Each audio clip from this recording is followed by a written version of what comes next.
And because it does take time, sometimes it takes a lot of patience. But with enough time and patience, you can potentially see a great amount of profit.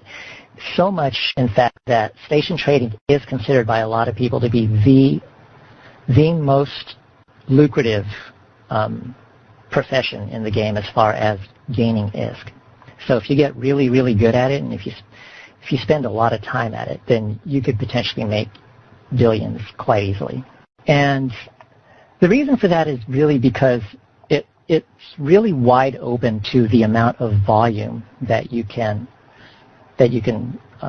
just push through the market, really. And there is a lot of competition. So the amount of competition that is in station trading can force a kind of limit, but it's a soft limit. You could always pass that up by just trading it at, for example, multiple different trade hubs, or just by trading in lots and lots of different items instead of concentrating on just a few items. Okay, so that's the kind of the general overview of what station trading is. So let's get into some terminology. There's only a couple of things outside of what you'll see in game that you'll need to know about station trading to be able to do it. Actually, let me go over all the terminology just so that we make sure that we cover everything. First of all, there's the buy order. A buy order basically is just something that an order you place on the market that you say, I want to buy X number of a certain item at this price. And if anybody has ever looked at the market itself, which probably everybody here, even if this is their first day in EVE, you've probably seen buy orders. And along with buy orders, there are also sell orders. And the sell order is, again, just an order that says, I would like to sell, these items at this certain price. And buy orders and sell orders are set at a station. Each buy order and each sell order is attached to a station. So if everybody goes over to their market window, and you could find the market window by just clicking on the market icon in your Neocom. The Neocom is the bar on the left with all the buttons and icons on it. The fifth one down by default should be your market window. Now, if you open that up, well, depending on what your previous defaults were set to, you'll see a kind of hierarchy on the left side and then a big window on the right side with 4 tabs. On the hierarchy on the left, if you click on any item, and it has to be an item, it can't be just a category for an item. So if you click on a category, you might either expand the category or list items underneath that category. And so eventually, if you click around, you'll get to a specific item. So click on an item in that tree or in that hierarchy. And then on the right side, make sure that you go to the Details tab and the Market Data subtab. And then once you get to there, you'll be able to see a whole lot of, well, hopefully anyways, you'll be able to see a bunch of sell orders and buy orders. There's a chance that an item that you click on there will have no sell orders or no buy orders, in which case just look for another item. It's just not a popular or common item, basically. Okay, so has anybody not been able to follow me so far? Go ahead and X up in the class.E-UNI channel. This is like the very basics of the market. So if you can't follow this far, then we got to make sure that we get you up to speed. Okay, so when you get to that subtab, the market data subtab, the whole top half of the market data is labeled sellers, and these are all the sell orders for that item that you've selected. The whole bottom half of it is labeled buyers. These are all the buy orders for the item that you selected. That's pretty much all the basics you really need to know. Everything else is just details.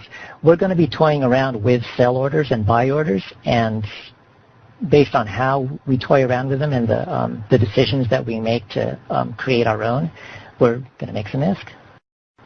And yeah, as Ellen linked in the class.E-UNI channel, there's an item there called an 18th tier Overseer's Personal Effects. If you right-click on the link, you can choose View Market Details, and that'll immediately open the market window for you and take you immediately to that item's buy and sell orders. Or it might take you to its price history, which is the second subtab. But then if you're there, just click on the Market Data subtab and you'll go to the Market Data.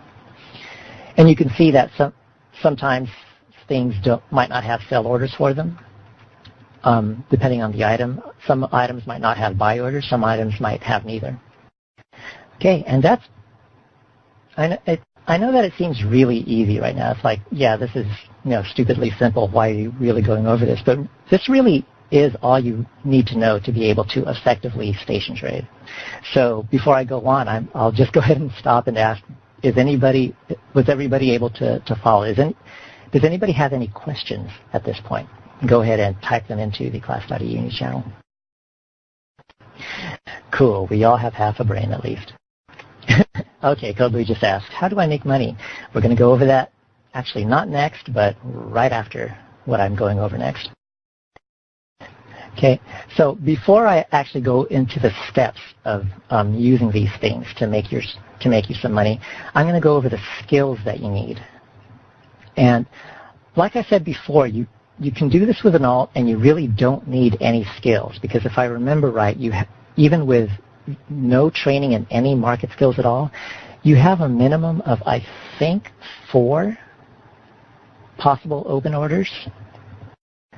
Well, you have some kind of minimum, and with that, you could set four orders for yourself, and you can.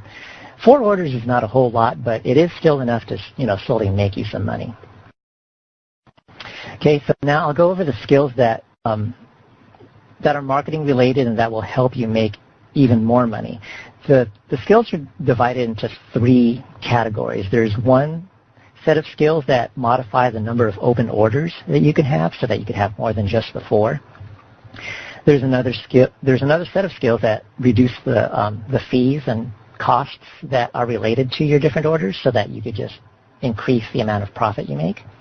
And then there's a third set of skills that are your remote trading skills. And these are the skills that will allow you to do this station trading without actually sitting in the station itself. And that third tier is what's important during wartime, because if you're still in E-UNI, you know that for this war and for actually most of our wars, we do lock down the trade hubs, the major trade hubs, especially the ones that are right near us. So you are not allowed to fly into or out of or through HEC, for example, or RENS or JITA. But with the remote trading skills, you don't have to go into HEC or RENS or JITA to trade items into them, or to trade items in them. Okay, so the skills themselves. First of all, the open order skills. There's 4 skills that will increase the number of open orders that you can make. The first skill is trade. That's your basic trade skill. It's only a rank 1 skill, and it increases your open orders by 4 per level. This one's really easy to train, and it is actually a prerequisite for a lot of the other skills. If you want to train every other trading related skill to at least 1, you need to train trade to at least 4. So I highly recommend that if you want to be a serious station trader, or any kind of trader really, you'll want to train your trade skill to at least 4. And right off the bat, that'll get you plus 16 more open orders that you can make. And the other 3 are just basically higher ranks of the trade skill, in that they let you have more and more open orders the more you learn them. Those skills are retail, and each rank of retail gives you plus 8 more open orders per level. Wholesale, and each rank of wholesale gives you plus 16 more open orders per level. And tycoon, and each rank of tycoon gives you plus 32 more open orders per level. So as you can see, by the time, if you start training up a lot of these, you can have lots and lots of potential open orders, and you can make lots of money just from the volume. And I'll go over exactly what that means and how to do it later on in the class. The second set of skills are for cost reduction. Anytime you set an order, whether it is a buy or a sell order, there's a set of fees that might get applied to your order. There's actually 2 types. One is is a broker's fee, total value of the order. And they say, it's given to your broker for setting up the order. But there's a skill called broker relations, and each level of broker relations reduces that 1% by 5% of, well, okay, it's 5% of the 1%, if you can follow that. So, for example, if you have broker relations 1, instead of being charged 1% of your total order price, you'll be charged 0.95% of your total order price. Check. Yes, check. Just so you know, you got cut off at the beginning of broker relations. Uh-oh. Okay, I'll go over that again. But you can't hear me okay now? Okay, cool. So, okay, well, I'll just go over that broker relations itself. Every time you set an order, both a buy and a sell order, you'll get charged 1% of the total cost of the order as a broker fee. But broker relations will decrease that by 5% per level. So it's 5% of that 1%. You won't get paid 4% just for trading broker relations. So, for example, if you trade broker relations 1, instead of being charged 1% of the order price as a broker's fee, you'll get charged 0.95% of the price as a broker fee. If you trade broker relations to 5, then you'll only get charged 0.75% of the price as your broker's fee. And the broker's fee is also modified by your corp and faction standing. So it depends on what station your order is attached to or what station you set up your order in. So, for example, if you set your order in a boundless creation station, your corp standing with boundless creation, if it's high enough, well, actually, if it's anything, it will decrease the amount that you have to pay your broker. And also, which faction is boundless creation attached to?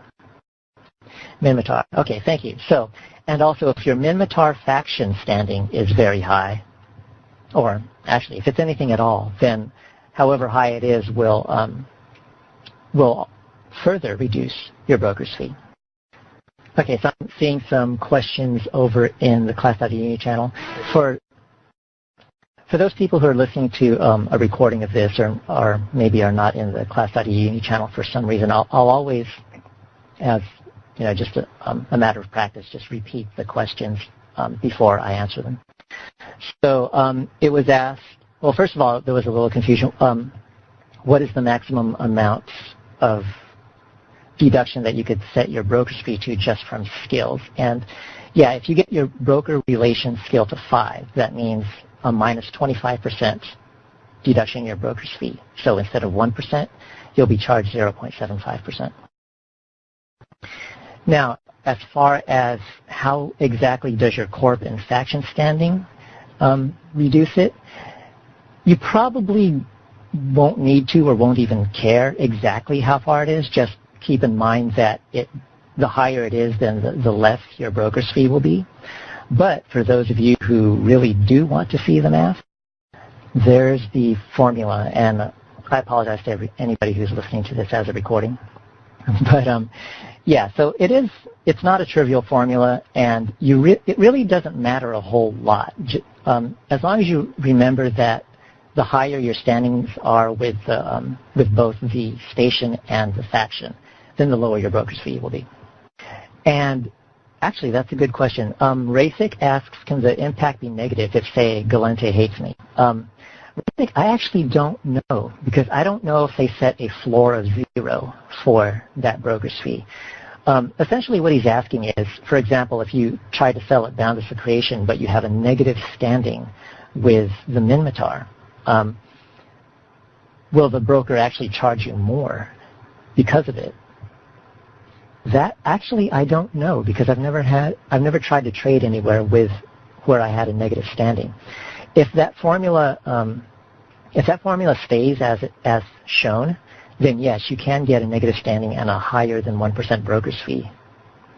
But again, if there is a floor, if they just say there just plain isn't any benefits of a worse standing than 0, then it might just floor at 0, and you'll have a 1% broker's fee at most, no matter what.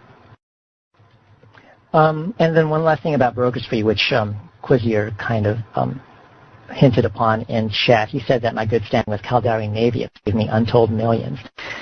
It does seem like it's pretty trivial. I mean, for example, the broker's fee is 1%, and then, each level of your skill only brings it down by 0.05%. It sounds like at first that you're just counting pennies there, right? But you got to remember that, eventually you're going to be trading in the millions, and maybe for some of you even in the billions with these orders. And 1% of a billion ISK is still a heck of a lot of ISK. So getting your broker's fees down as far as you can really is really helpful in the long term. Having said that, though, don't kill yourself trying to get 10 factions standing, because that's near impossible to get. But go ahead and train your broker relations skill. It's only a rank 2 skill, so go ahead and train it to 3 or 4 if you're going to be a serious trader, or train it to 3 or 4 on your trading alt. Okay. Besides the broker's fee, there's one other fee. Well, you could call it a fee that gets charged with buy orders that you set, and that is a tax. There is a 1% tax. Of sell orders. There is a 1% tax of every sell order that you create. And again, it is 1% of the total cost of the order. This tax is not modified or is not applied to buy orders, though. It's only applied to sell orders. If you set up a buy order, the person who is selling to you, they get to pay the tax. Now, this tax is modified by the accounting scale, just like Ellen linked in the class.E-UNI channel. Each level of the accounting scale reduces the sales tax by 10%. And again, that's 10% of the 1%. So, for example, with accounting 1, your sales tax is down to 0.9% of your total buy order value. If you train all the way up to accounting 5, your tax is only 0.5% of your buy order value. Sorry, your sell order value. Again, buy orders are not, you don't pay the tax on buy orders. The people selling to you pay that tax. And yes, as Quizzer, as Quizzer stated in class.E-UNI, you pay the sales tax when it actually fills. You don't pay the sales tax up front, and then if nobody ever buys your stuff, you pay the sales tax anyways. You only pay that sales tax if somebody actually buys it. And then finally, the last cost reduction skill. It's not technically a cost reduction skill, and you don't really need to train it, but there's a skill called margin trading. And if somebody could link the margin trading skill, if you read it, it says that there's a minus 25% cumulative escrow requirement for buy orders.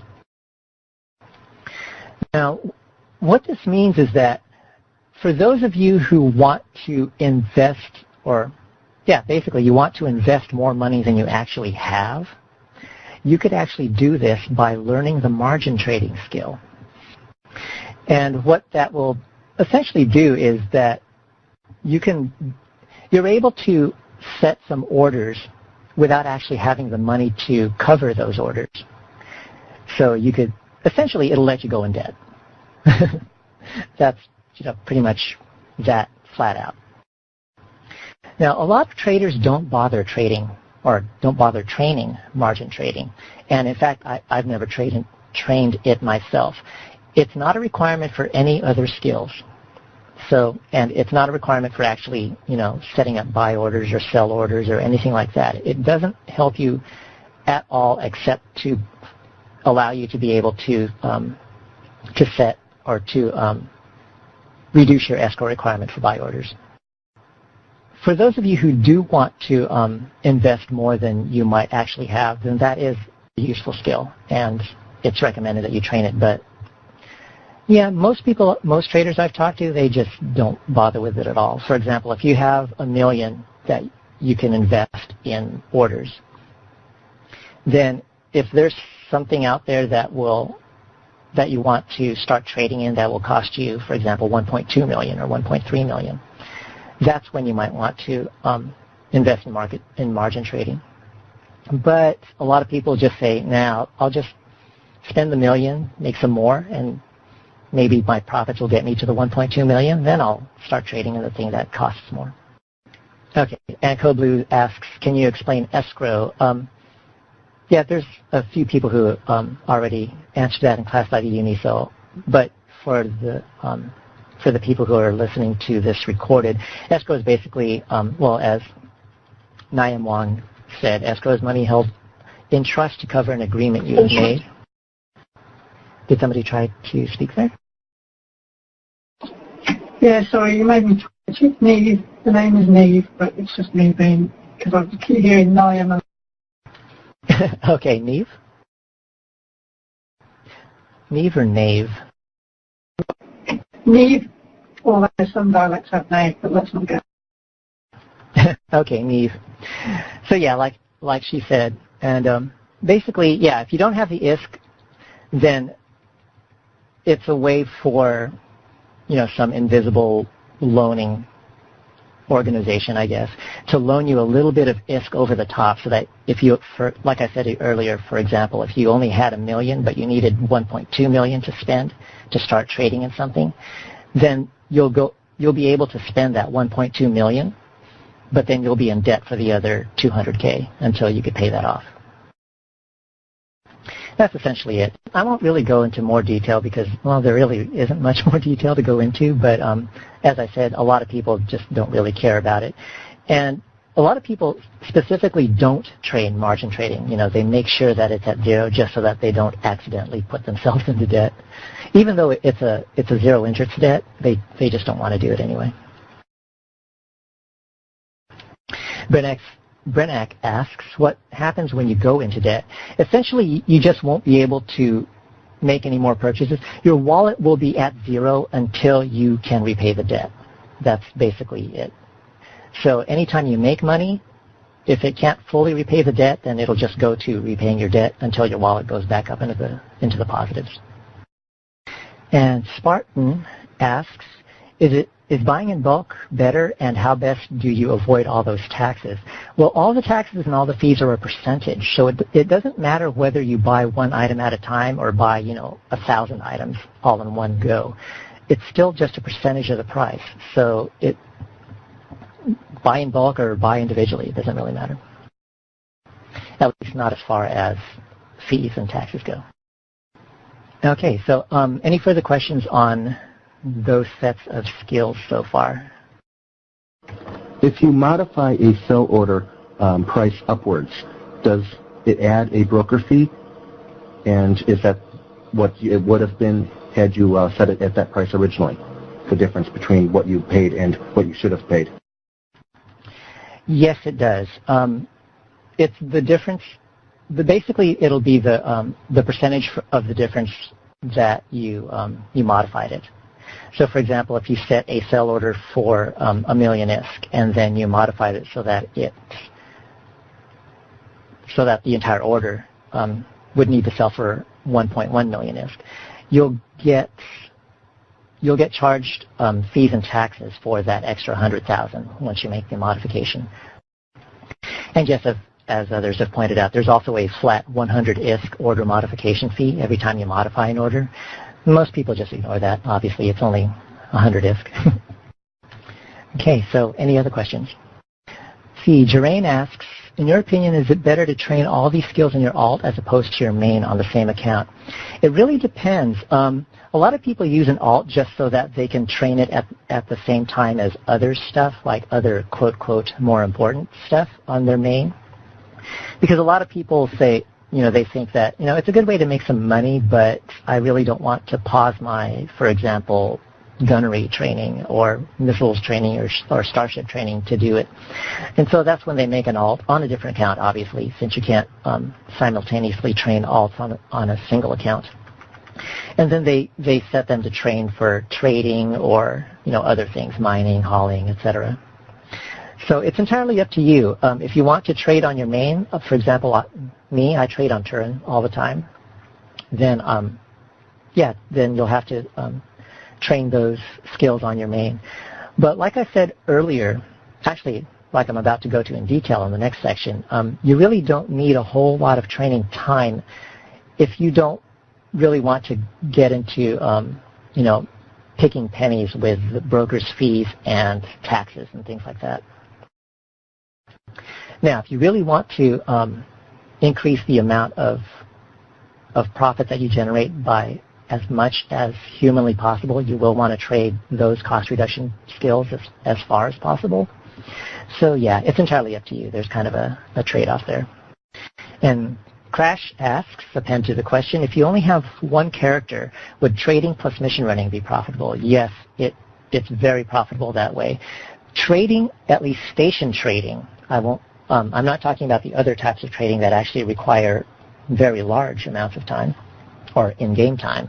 But station trading, a lot of the time you spend on it can be basically offline time or dead time or whatever, and you could use that time to do other stuff.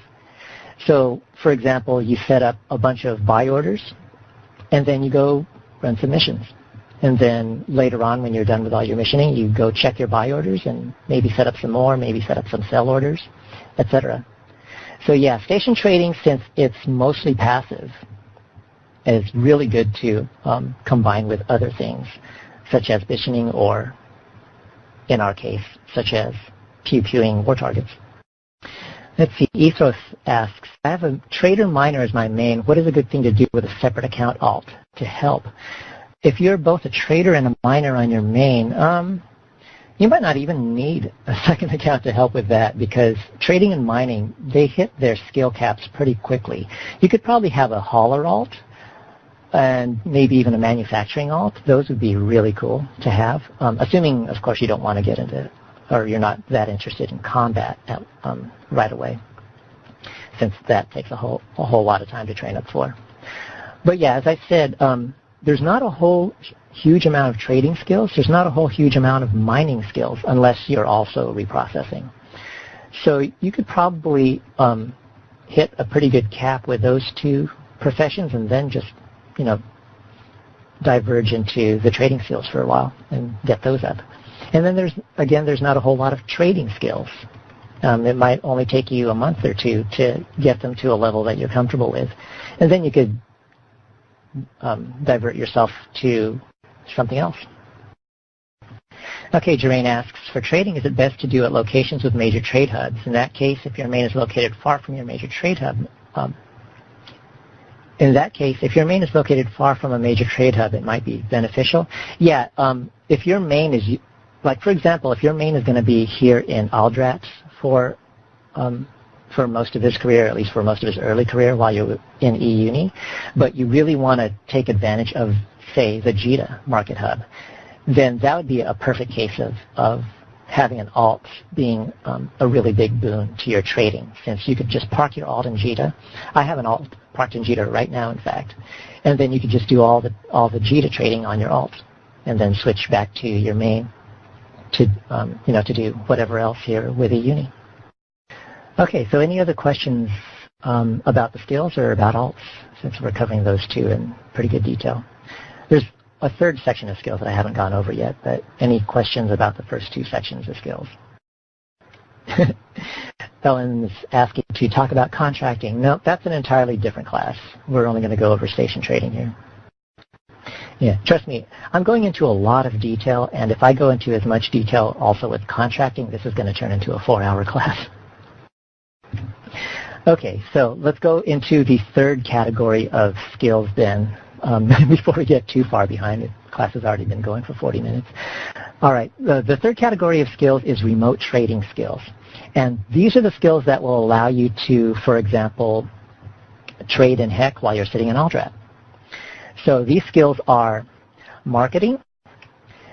The marketing skill will let you create sell orders at the standard trading distance, or STD. Yeah, that's kind of an unfortunate acronym there, but that's what I like to call it. And I'll go over exactly what the standard trading distance is. But yeah, the marketing skill lets you create sell orders at the STD. The procurement skill will let you create buy orders at the STD. And the day trading skill will let you modify orders at the STD.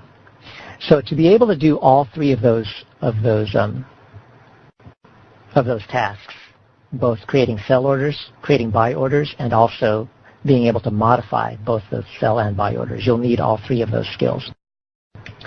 Now, the standard trading distance is at the skill level 1, you'll be able to modify orders within the same system, within your current system. At skill level 2, you'll be able to modify orders up to 5 jumps away. And then at skill level 3, you'll be able to modify your buy orders and sell orders at 10 jumps. At skill level 4, it's up to 20 jumps. And if you train it all the way up to level 5, you could modify orders anywhere within your current region. And before anybody asks, there's no way to modify orders outside of your region.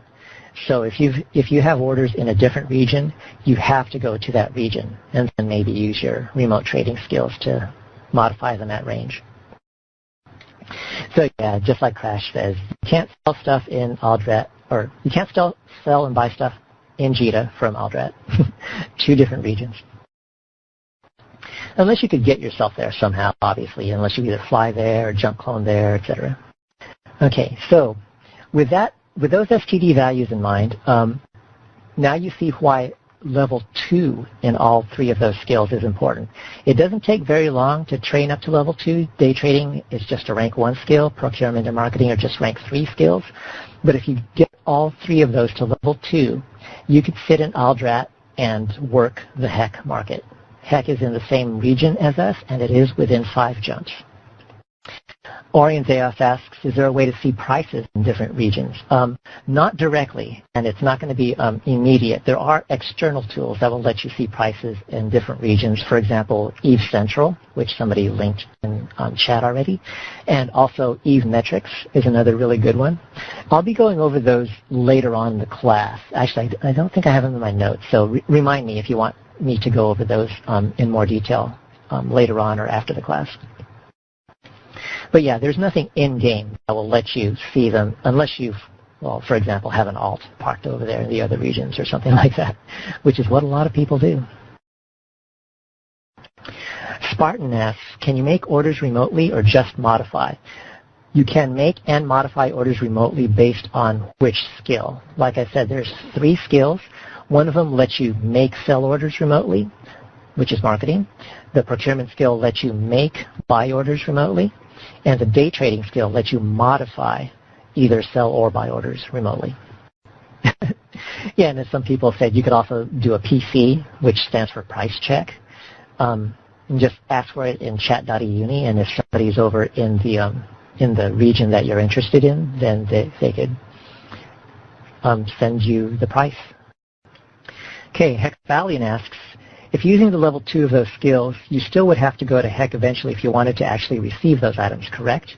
In other words, you can buy and sell in HEC from Aldrat, but those items would be in your hangar at HEC. Yes, that is correct. Trading will in no way allow you to move things, to physically move things, basically.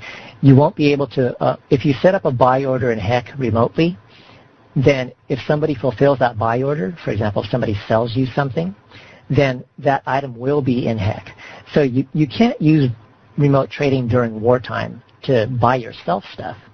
But as we'll see later in the class, the whole point of station trading is not to buy stuff for yourself, but to buy and sell stuff at a trade hub in order to get profit for yourself, to get ISK for yourself.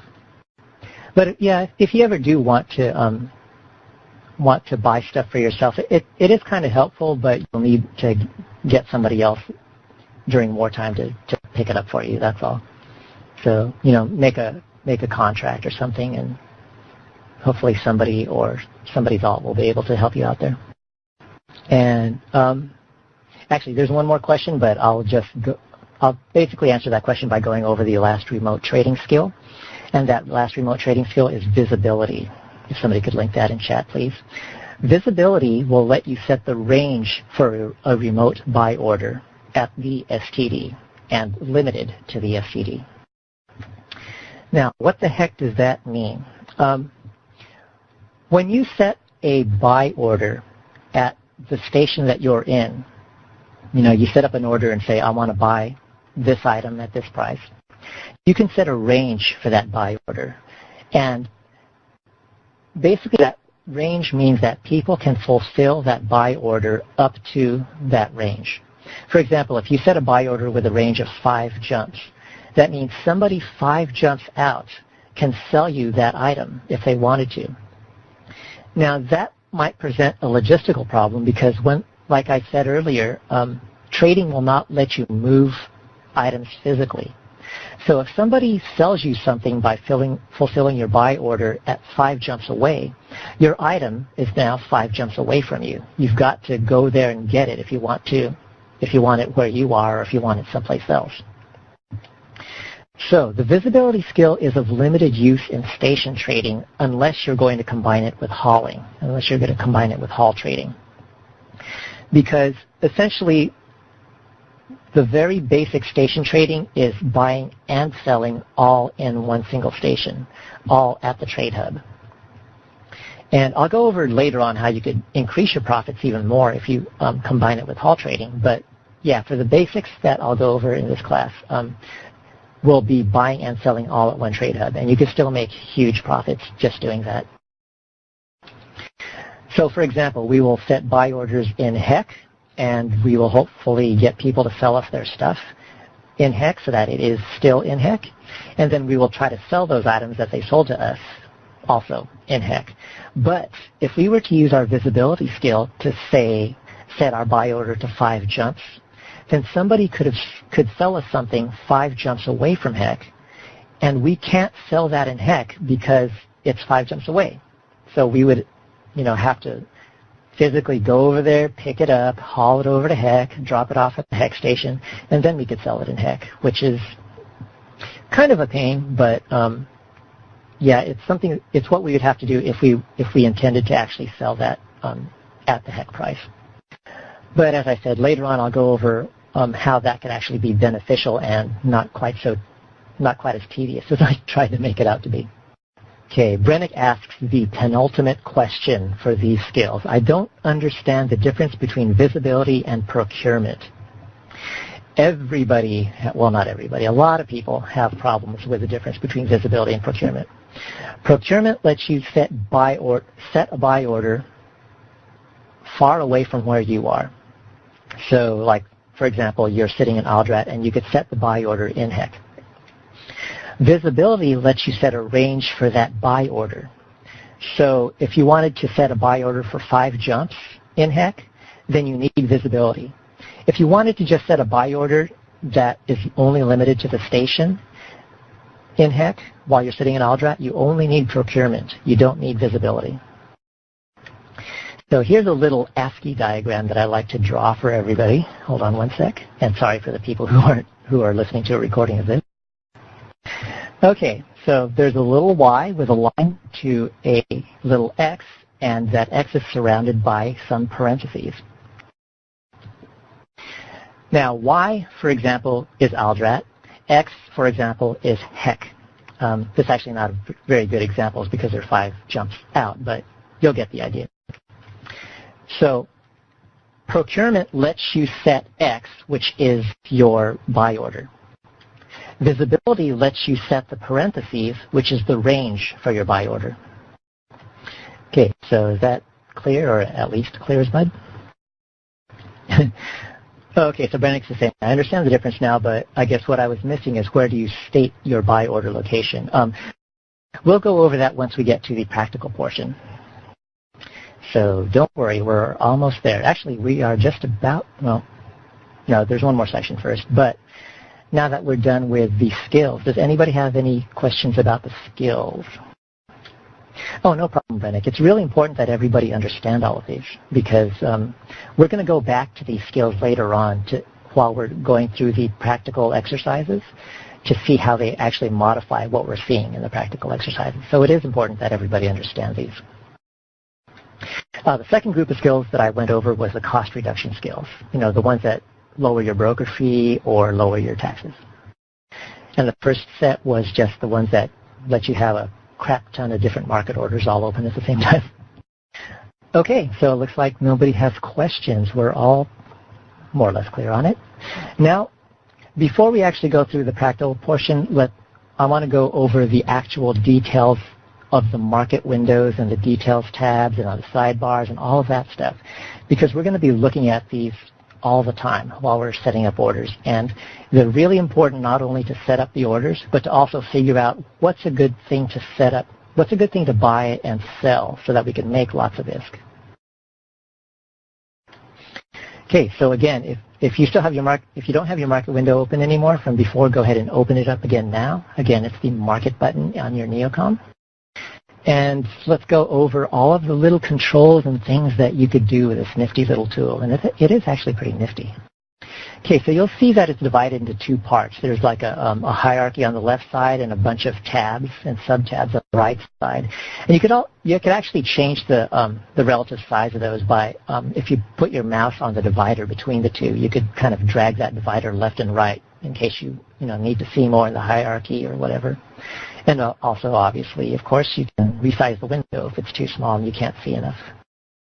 Now, at the very top left, above the hierarchy tabs, you'll see a range filter drop down. And if you look at that, you'll see that you could modify it between station, solar system, and region. And just in case people don't know what the heck range filter exactly, or maybe they can't read the words range filter, they put a little I guess funnel icon next to it just to hammer the point in. Okay, what the range filter does, it basically is used in combination with the show only available checkbox at the very lower left.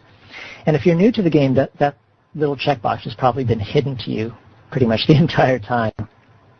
So go ahead and look for it now because it's very important. At the very lower left of your market window, a little tiny checkbox that says show only available.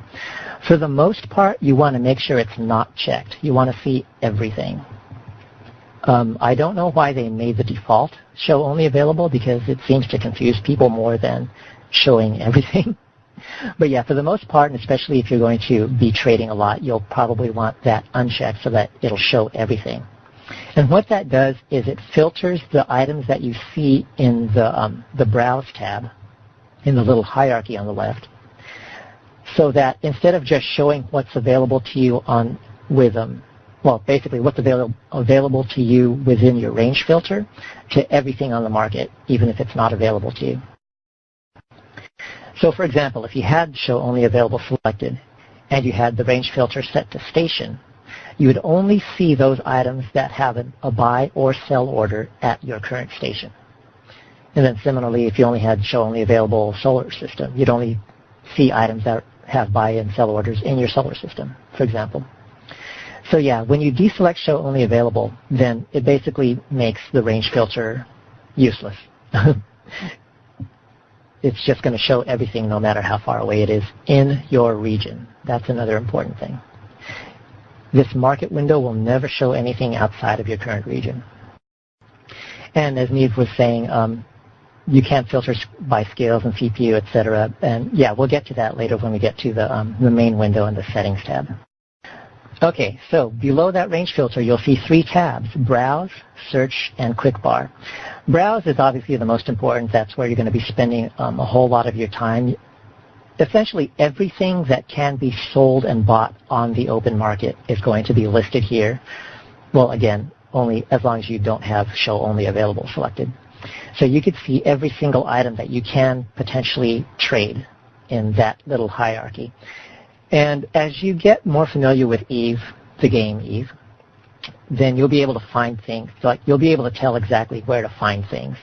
For those of you who are still fairly new, it might be kind of difficult to be able to tell, for example, where can I find the projectile weapons or where can I find the shield hardeners and things like that. But there is a method to the madness, and over time you will get used to where exactly everything is. Now the next tab is the Search tab. So if you click on the Search tab, you'll just see that there's a blank search box, a search button, and then an empty list. If you know the name, or at least part of the name of something that you're looking for, then you can use this to quickly find it instead of, churning through the entire hierarchy of items to try to find it. So if you just type, for example, if you just type shield in the search box and then hit search, you'll come up with every item on the open market that has the word shield in its name. And to be more specific than that, you just have to type in a term that's, a little more narrow, like shield booster or something like that, and then that'll show you all the items that have shield booster in their name. Now note that this is specific to only the name, not the type. So for example, if some special Meta 2 item doesn't have the base type in its name, gosh, I can't think of a good example right now. Got one. Like for example, type in the word salubrity, which I just typed in the class channel, SALUBRITY. You'll be able to find some items that have the word salubrity in it, which include shield amplifiers. Actually, I think they might be all shield amplifiers. Yeah, I think they all are. So if you were to have searched for the term shield amplifier, you would not have found these, even though they are shield amplifiers. So this search is only based on the item's name. Oh yeah, and extenders. Thanks. And finally, the third tab is the quick bar. If you find that you deal in certain items over and over and over again, like for example, if you deal with cruise missile launchers a lot, then you can actually add them to your quick bar. And the way to do that is really easy. Just right-click on their item in the browse and choose Add to Market Quick Bar. You could also do that with any link to the item. Like, for example, arrow linked the internal force field array inside the class.E-UNI chat channel. If you, oh, no, it doesn't actually allow you to link directly. But if you right-click on that link, you could choose View Market Details. And there was a way to get it right into, darn, I guess I was wrong. You can't get it right into your quick bar through a link at all, because the Show Market Details does not move your browse window to the item. But yes, like others have also said, you can also add things to your quick bar if they're in your inventory. Like if you could click on the item itself, you could choose Add to Market Quick Bar, and it'll appear in your quick bar tab. I was kind of hoping you'd be able to do it through a link, though. That seems like a really good feature request that I should send over to CCP. I'm sure lots of people have sent that. Okay, and one last thing about the quick bar. Note that you can organize the items in your quick bar by folders, in case you have a whole lot of items there. At the very bottom of the quick bar tab, you'll see a button that says New Folder, and that's pretty self-explanatory. You could make a new folder, and then you could drag things from other parts of your quick bar into that folder or between folders. And yes, you definitely can add things to your quick bar from the search. So, for example, that's probably the quickest way to do it is, for example, if you want to add EMP ammo to your quick bar, just type EMPS or whatever in search, and then when it appears in the list, just right-click on it and choose Add to Market Quick Bar. And yeah, Market Quick Bar can be a real boon to time saving if you do a lot of trading. I highly recommend its use. Okay, now let's head on over to the right side of this window and go over what there is to see over here. First, you'll see 4 tabs at the very top. These are your main tabs. There's Details, Groups, My Orders, and Settings. So first, go to the Details tab if you aren't already there. And again, if you don't have an item selected, just go ahead and select something in the market browser or your quick bar or wherever, just to show something there. Now, in the Details tab, you'll see 2 sub-tabs, Market Data and Price History. So first go to the Market Data tab, and here, like we showed earlier, are the 2 sets of orders, the sell orders and the buy orders. So I won't go over those in any more detail since we already did, but at the very bottom, you'll see 2 buttons. One says Export to File, another says Place Buy Order. First of all, Export to File. That will actually export all of the info that you're seeing above, all of the sell orders and all the buy order information. That'll export it to actually, it's a CSV file, a comma separated value file, but it has a TXT extension. If you have no idea what that means, don't worry about it. Nobody ever uses it unless they're using an external utility of some sort. And usually that little external utility takes care of it takes care of everything for you except for actually pressing that Export to File button. Yeah, and as some people have been saying in the chat channel, if, for example, you are using the Eve Central Market market updater to update the data on Eve Central, well, up until the Alpha 3 anyways, you had to press that export to file so that it exported it to a file so that that little utility could take the file, read it, and then upload the data to Eve Central. But that's all we're really going to go over that, since to be able to do station trading, you don't have to use that at all. But you do have to use that second button there. It says place buy order. That's how we're going to make buy orders. And we'll go over exactly how to do that later on when we go over the practical exercise portion of it. Now, in the subtabs, right next to the market data subtab, there's a price history subtab. So if click on that now, and you'll see either a graph or a table. And in the lower left of that graph or table, you'll see a button that says either show table or show graph, based on whichever one you're currently looking at right now. So you just press that button to toggle back and forth between the graph and the table. And this is a very, very valuable tool for station trading. So we're going to go over this in detail. Okay, so if you're not at a graph yet, go ahead and click on Show Graph so that it shows you a graph. Now, you could see that for those of you who know how to read these pretty well, you'll notice that there are actually two different graphs in here. And one of those graphs has several different data points or data values. But you'll see in the upper left or upper middle also the legend for four of those values. There's a little red line that says moving average 5 days. There's a green line that says moving average 20 days. There's a gray line that says Donchian channel, and there's a little yellow dot that says median day price. And those apply to the, what you'll probably see as the middle of the graph there. You'll see a green line going across your graph, a red line going across, a bunch of little yellow dots, and an area, I guess, that's kind of grayish. And those are exactly what they say. First of all, we'll go over the mean day price, since that's very important. Essentially, if you take a look at the very top, you'll see the days or the day scale.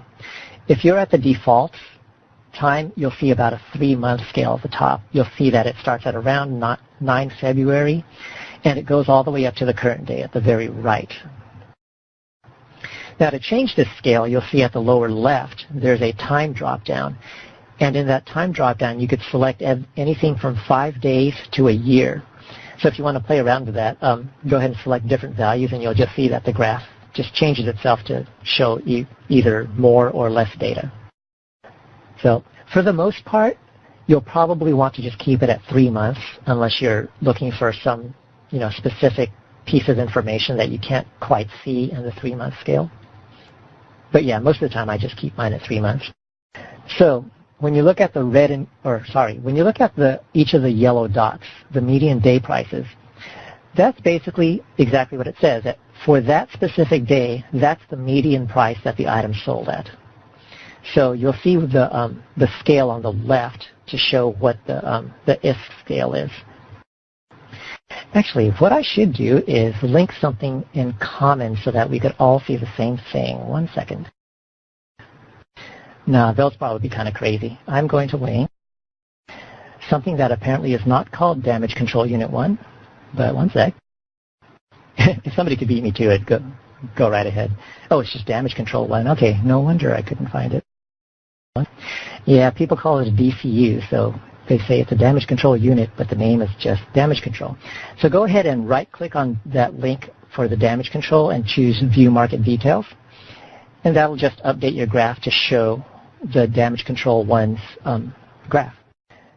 So you could see there, the scale should be the same if you still have it set to 3 months, but you could see that there's been a spike sometime in mid-February, another small spike sometime in late April. This is the bars on the bottom, by the way, which I haven't talked about yet. You'll see that there's a wide Donchian channel, which is the big gray area, somewhere early March.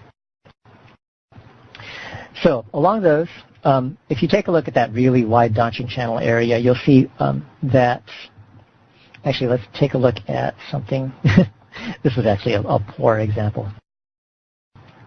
Okay, well, let's take a look at that first big spike somewhere in mid-February. So you'll see that there's like a little yellow dot. It's actually right in the middle of all the other lines there. And that was the average, the median price for that day that the DCU sold at. And if you move to the left along its scale, you'll see that it's around the 5K mark. So for that day, the median price for damage control units was about 5K ISK. And that's also a poor example, but okay, well, I'll just go over the others in brief since we're actually going into a little bit of overtime. So if, again, if you take a look at the moving 5-day average and the moving 20-day average, those are exactly what they say. For each point on the graph, wherever the green line is, that is the average for that day plus the previous 5 days. Wherever the red line is, that's the average price for that day plus the last 20 days. And finally, the Donchian channel. This really isn't... a lot of people kind of wonder what the heck that is, but it's really easy to understand. During a single day, the item is going to sell at some kind of minimum price and some kind of maximum price. The yellow dot is the median, which is pretty much somewhere in the middle.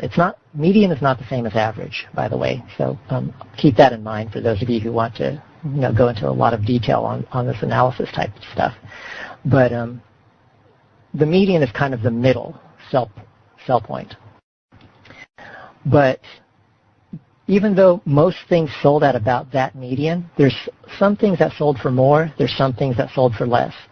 That Donchian channel shows the range between the highest and the lowest prices that they sold and bought. And that's made a little bit clearer if you take a look closely at each of those yellow dots. You'll actually see that there's a really thin line going up and down through them. And that little thin line doesn't actually have a legend attached to it, but that's the line that shows the min and max prices that they traded for that day, that the item traded for. And basically, the Donchian channel is just the envelope or the area that encompasses those lines. Okay, so I see there's a lot of people who have some questions, so I'm going to go back and check on those questions. By the way, if I miss a question, go ahead and feel free to type it out again, just in case it's scrolled by already. There was a question about what's the Donchian channel. I hope that I answered that sufficiently. If you're still not unsure, just let me know. Okay, yeah. If you want a more easy-to-read graph, I guess, Ellen also linked a Hulk in the chat channel. So if you right-click on that and choose Show Market Data for the Hulk, then you'll see a graph that's a little more easy to read, I guess, to try to figure out what these values mean. Okay, Hicks Valiant asks, I may have missed it, but all this data is for prices of things that have sold, correct, versus prices people list things at. Yes, that's correct. This is the price of things. One thing to keep in mind, though, is that this is the price for both buy and sell orders. But it is the price of things that have actually gone through a transaction. So you could set up, for example, you could do something really weird, like set a sell order for 1 billion ISK for a Hulk. Nobody's going to buy a Hulk for 1 billion ISK unless they're crazy. But it's not going to affect this graph unless somebody actually buys that Hulk for that 1 billion ISK. And yeah, ASOS also linked the limited neural boost implant. That's another good one to see exactly what the difference is between the to see exactly what the Donchian channel really is, because you could see that there's a lot of vertical lines there, and then the Donchian channel is just a big area that encompasses all those lines. Okay, and finally, the second part of this graph, which is really a second graph overlaid onto it, are the bars at the bottom. All of those, I guess they're green bars. These, again, are 1 bar per day across the time scale that you listed. So if you're set at 3 months, you'll see about 90 bars there. But the scale for these bars is not on the left side, it's on the right side. You'll see some numbers on the right. For example, if you're looking at the limited neural boost graph, you'll see 0, 10, and 20 as a scale on the right side. This is the volume that was traded of that item for each of those days. So for example, there was one kind of volume spike right around March 7 or so, which looks like it, for some reason, somebody bought, somebody traded in about 40 or 50 limited neural boosts on that day. But it looks like the average for the entire 3-month period has been about 10, maybe 15. Okay, so just those bars is just the volume that's being traded. And again, it's the volume of sales and buys. But only things that actually have sold and bought, obviously, are listed there. So if there's something that, if that billion ISK Hulk is still sitting there and hasn't been sold yet, it's not going to be counted here. Okay, so any questions at all about this graph? And again, this graph is very important for research later on. You don't need to know anything about this graph to be able to station trade, really, technically, but it will let you find what items might be better and also let you see what items might become better or become worse so that you can make a more informed decision about whether you want to keep trading on a certain item or not. See, Hexfallion asks, the volume graph doesn't have a legend, at least for the Hulk. Is it in single units? Yeah, it doesn't have a legend because it's just a flat value. So you just use the scale on the right. 10 means exactly 10 units. 20 means exactly 20 units. If you look at a very high volume item, like somebody link titanium. There, beat you to it. So if you look at the volume, if you look at the graph for titanium, and if you look at the scale on the right side, you'll see 1B, 2B. That's the volume for titanium. So it's trading in essentially an average of maybe 1.2 billion at a time. Yeah, and that's only for this region, remember that. Yeah, and Spartan's way over in Jita, so he's seeing even a huger scale, 40 billion average per day in titanium sales. Okay, so any questions at all about this graph? Very important for research later on. If you don't fully grasp it right away, it's okay. Like I said earlier, you don't technically need to look at this graph at all to do station trading. You could do it without ever looking at this graph. But you'll be able to station trade more effectively once you start learning how to use this graph to identify trends and things like that. All right, excellent. Okay, let's go over the rest of these tabs, which aren't quite as important, and you'll see why. So we'll go over them really quickly. Now, at the main tabs, at the set of main tabs up top, if you click on the Groups tab, basically all that does is show you for whatever item you're looking at, it'll show you all the items in that group and kind of some basic details about them. Like, for example, the best price in whatever your range filter is set to, its description, etc. For station trading, you don't really care about this, so don't worry about it. The next tab over, My Orders, go ahead and click on that. If you have any open buy or sell orders, they'll be listed here. If not, then you'll just see two big blank windows for the buying and selling portions.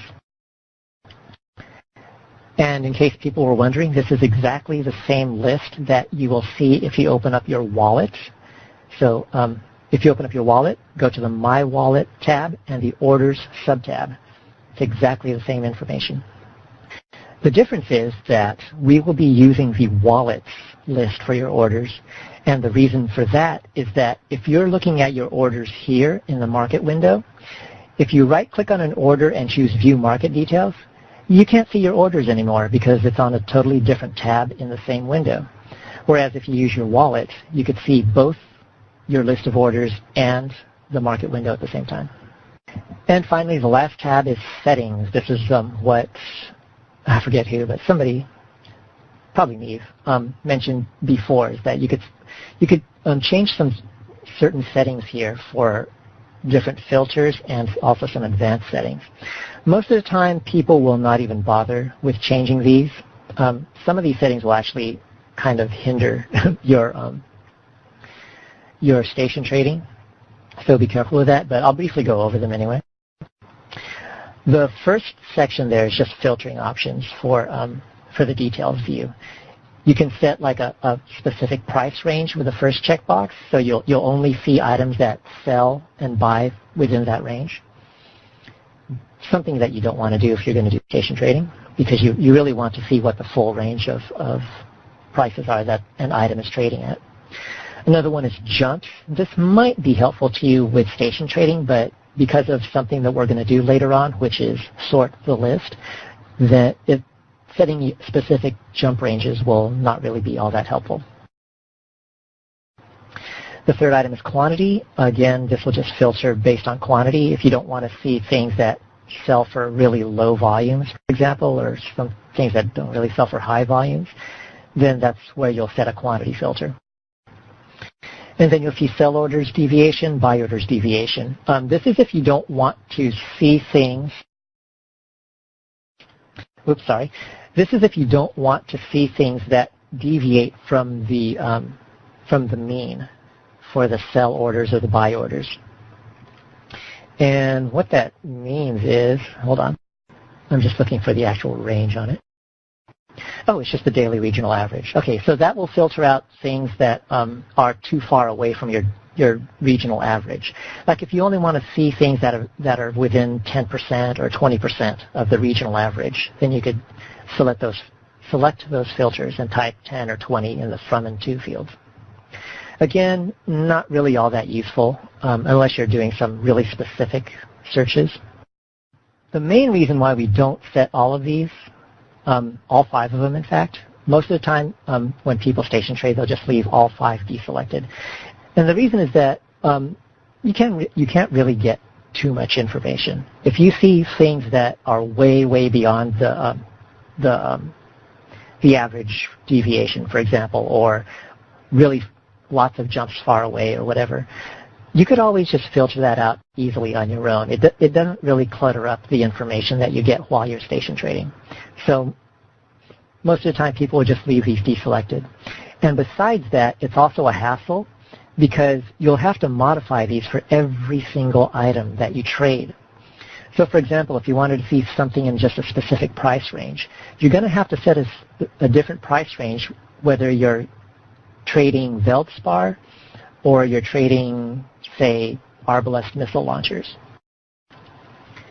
Because otherwise, the price ranges are just going to be way too different. So yeah, for example, for Veldspar, you might only want to see things that are from the 0 to 30 ISK range. But if you're looking for Arbalest missile launchers and you don't change this price filter, you're not going to see any.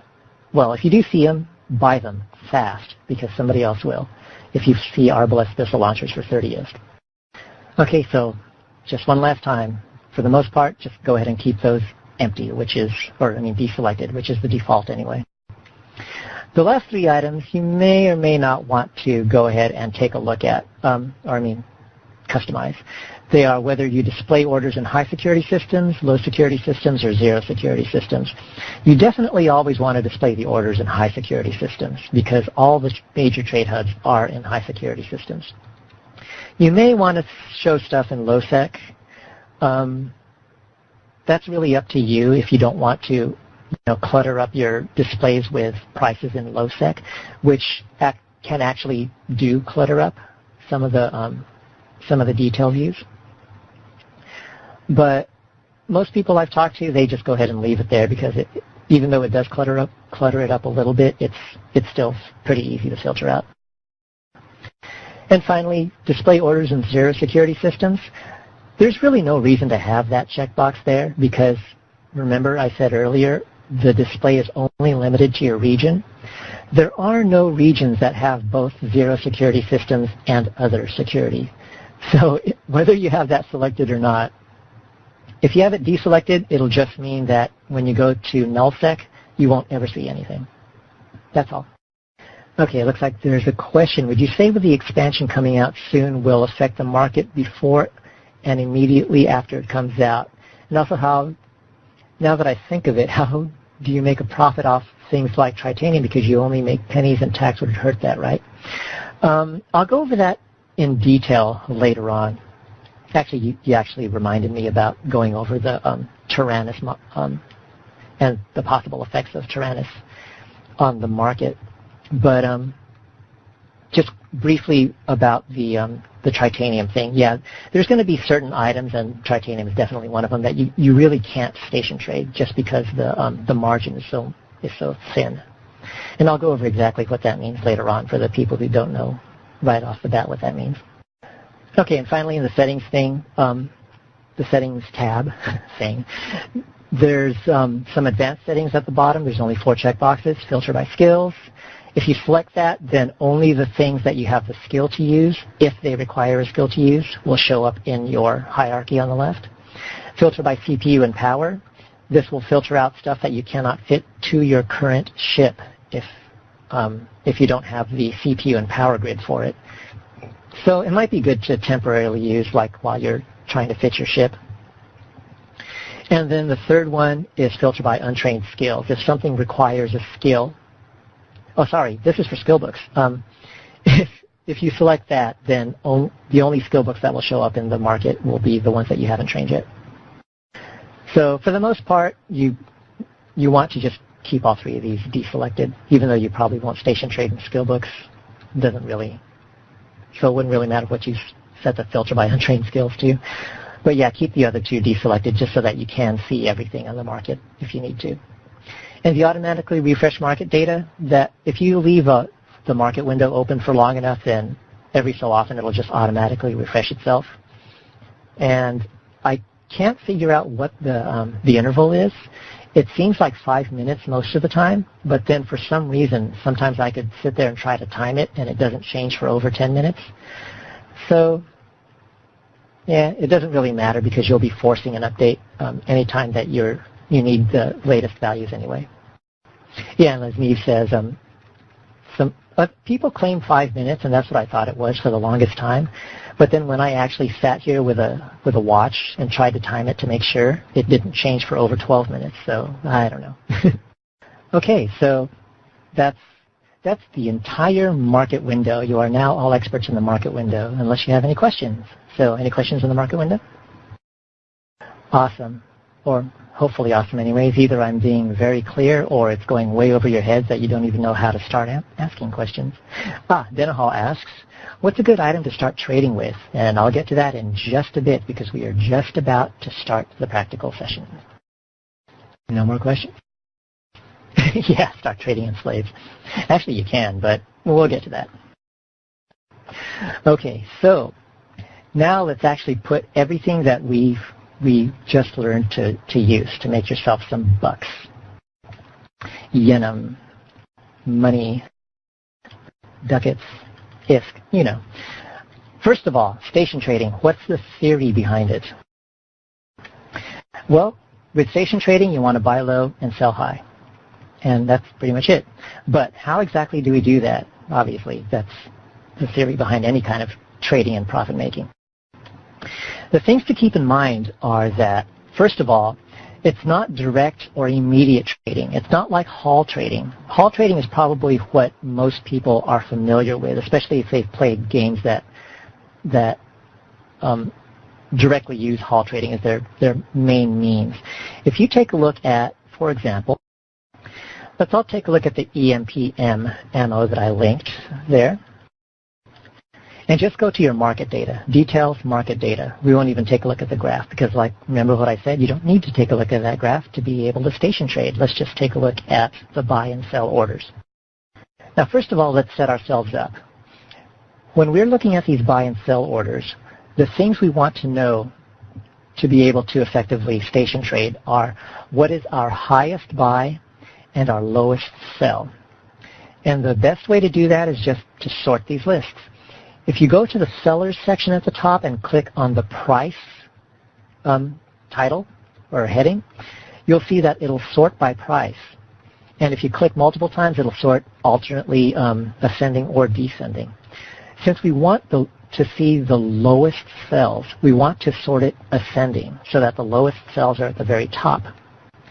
So click on the price heading until you see a little triangle pointing upwards. And then your very top item there is your lowest cell. Then alternately, down in the buyers section, click on the price heading until you see a little triangle pointed downwards, and that will bring the highest buy to the top. Those of you in other regions will see different values, or those of you listening to this as a recording will obviously see probably different values. But those of you in Aldrat will see that the highest buy right now is 31.16 ISK at a volume of 200,000 items. The lowest sell is 43.06 ISK at a volume of, well, it's only 3,000. So our lowest high volume sell is 45 ISK at 150,000 items. Now, for those of you who are used to immediate trades, at first, this is what really confuses a lot of people, and this is what, for those of you who get confused like this is what you have to grasp yourselves around. We're not just going to buy things directly. We're not going to buy stuff at 31 ISK and then immediately, we're not going to buy the stuff at 45 ISK. Like, we're not going to buy those 150 rounds of ammunition, 150,000 rounds of ammunition at 45 ISK, and then immediately sell them again for 31 ISK. Obviously, that's going to drain our wallets. We're going to lose 14 or so ISK for every unit there. But for those of you who know how to actually do the station trading, or what's actually technically really commodities margin trading, this is, well, it's not a gold mine, but this is a pretty good separation of prices. This is a decent item to start trading, especially if you don't have a whole lot of capital to start with. Because first of all, it's cheap, and second of all, it looks like it's probably selling at a pretty good volume because the quantities there are in the hundreds of thousands.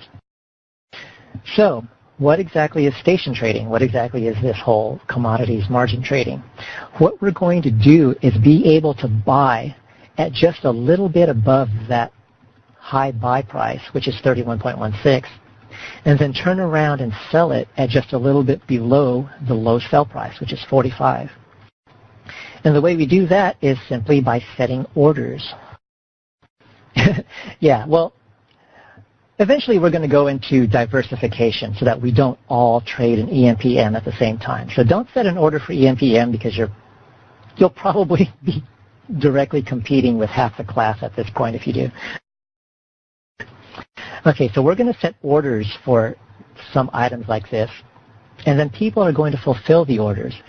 The thing that makes station trading, I'm just going to keep calling it station trading because first of all, that's the game term for it. And second of all, it's not technically margin trading. Well, I guess it kind of is. But anyways, we'll call it station trading because that's the in-game term. But the reason it works is because essentially those buy orders right at the very bottom, it's set to that level because people are actually selling to those buy orders at about that level. Same thing with the sell orders. It's set to that level because people are actually selling at about that level, give or take. And we're going to take advantage of that to be able to make our profit. So before we do that, and since we're going to go into the practical part of this, we're going to have to find people a diverse set of things that they can trade in.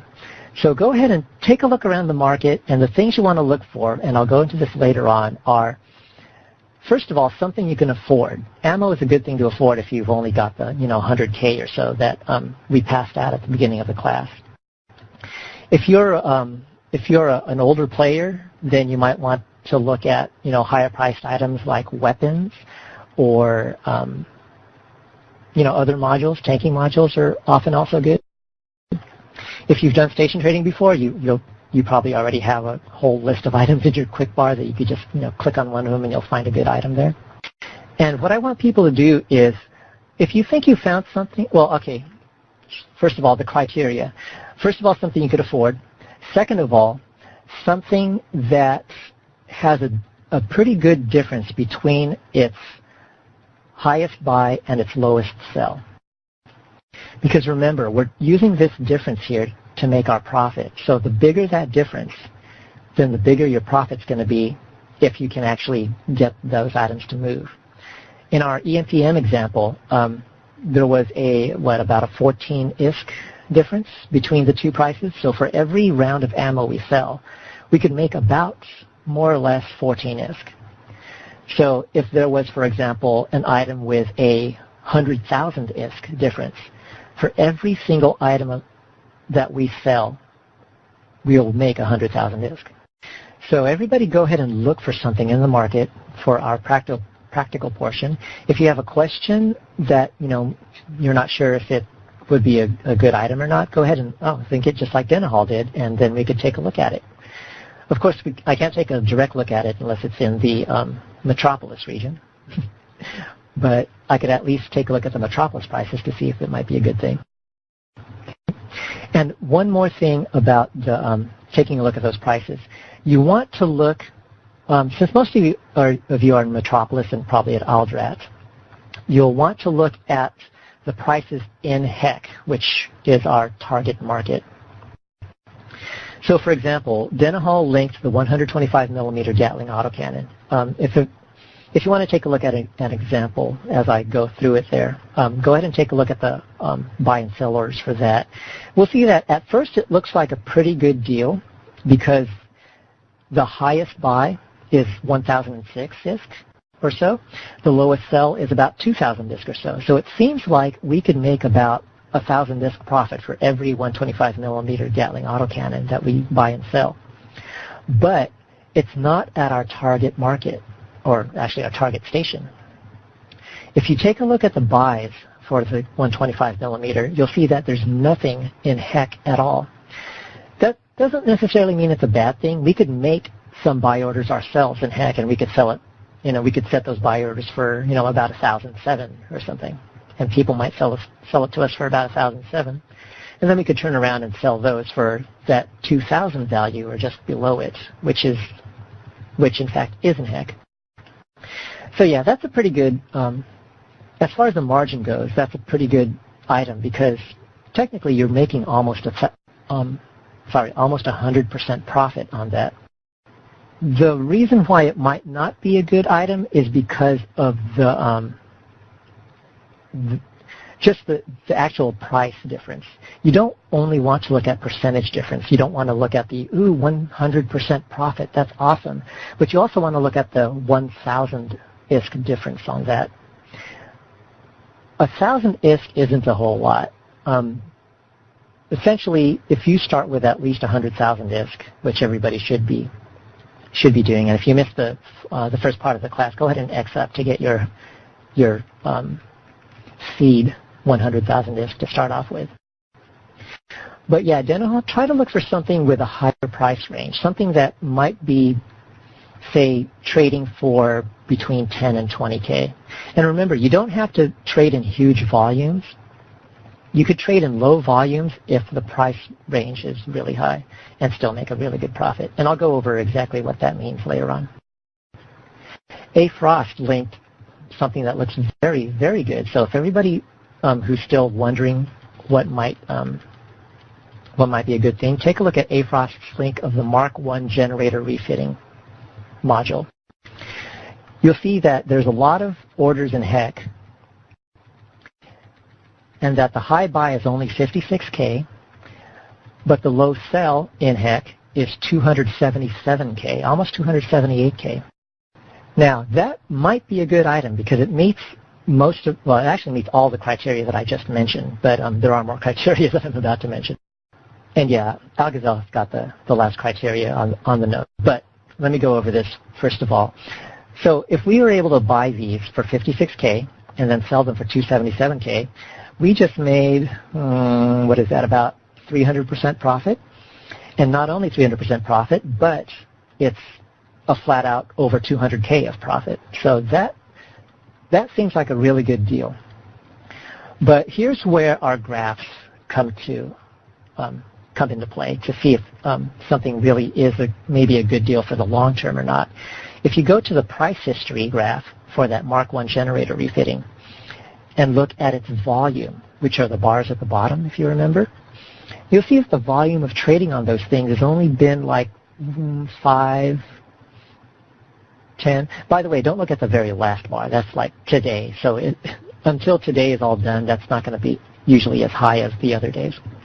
But start looking at, the day before, maybe just what the average trading volume was for the last 30 days. Or even, the last 3 months, if you've got the entire 3-month range going. It looks like it's been trading at about 3 to 5 on the average. So we could probably get by with buying those and selling them, and we might be able to sell, a couple each day if we're lucky, maybe 1 or 2 each day if we're lucky. If we're really lucky, we might be able to sell, 5 or more each day. And each one of those will give us a really good profit. So that is a pretty good item, but remember, that's not an item that you will probably be able to do in bulk. So don't try to, for example, buy 50 of them and then sell all 50 of them later on. But if you want a quick 200K, buy one, try to buy 1 or 2 and then sell those 1 or 2. So that would be a good item for somebody who's just starting out. You only have your 100K. Well, okay, I guess if you only have your 100K, you'd only be able to buy 1.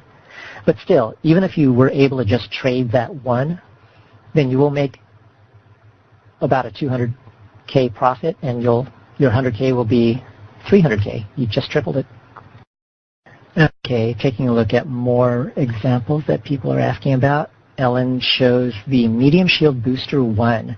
That's a pretty good one, and you could probably do it with a much better volume as well. If people want to take a look at that, it sells for about the HEC price is about 17K for the buy orders, and for the sell orders, the HEC price is at about 24.9K. So yeah, you can make a good 7K each out of that.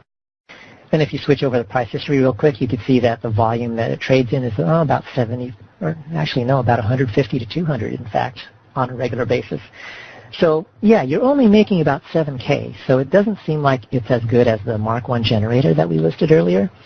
But because of the volume, we're probably, the entire market is trading at about 150 to 200, so we could probably get into that market pretty easily with like 25 to 50 per day unless there's a whole lot of competition. So that 7K times 25 or 50 can really add up as well. Brenneck links the Warrior 1. The HEC price is only 1 ISK, and the HEC sell order is 5.2K. That seems like a really good item for starting players anyway. You're only making about 5K ISK profit, but it's almost going to be completely profit. Now, the thing you got to watch out for there is that are people really going to sell you the Warrior 1s for 1 ISK? So that's what you got to think about there. Not only the spread of the volume, but whether people are actually going to fulfill your buy orders and your sell orders. So yeah, just with that in mind, chances are pretty low that somebody's going to sell you a whole bunch of Warrior 1s at 1 ISK each.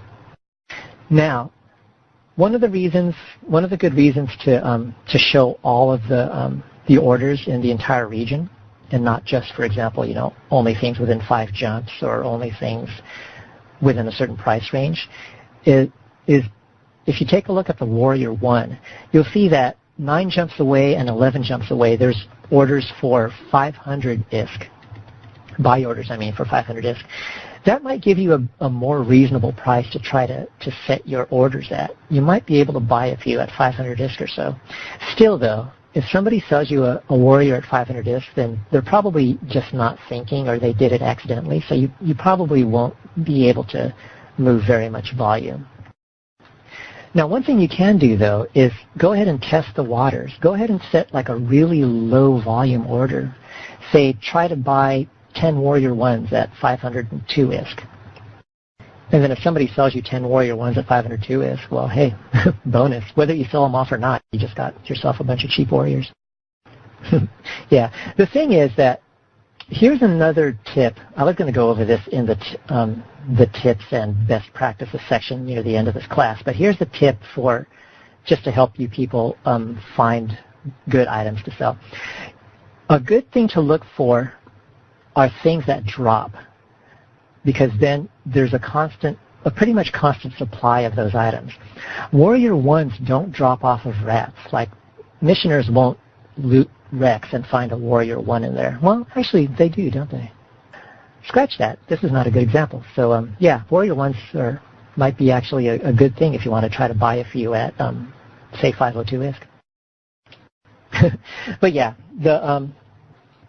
still keep that in mind, is that some of the best things to trade in are things that will drop. So if there's something in the general market that's not a drop, like, for example, somebody said earlier about slaves, that's not technically a drop, although you can get them from some missions. But, it's not something that people will see a whole lot of so that they could, toss them into the market. And that's another criteria for the tips and best practices portion, is that also people will want to buy them after you try to sell it to them. So a lot of people probably won't really care about buying slaves unless for some reason they need it for a mission, in which case they probably only need a few, or they're just collecting them for the heck of it. But it's not something that will really change hands really often. Not like ammo, not like weapons, not like shield boosters or armor plates or something like that. Artemo linked, a nice high-ticket item, the 650mm medium scout artillery 1, which, if I remember correctly, is a high meta item, probably a meta 4 item. And because it's a meta 4 item, it sells and buys for a whole lot.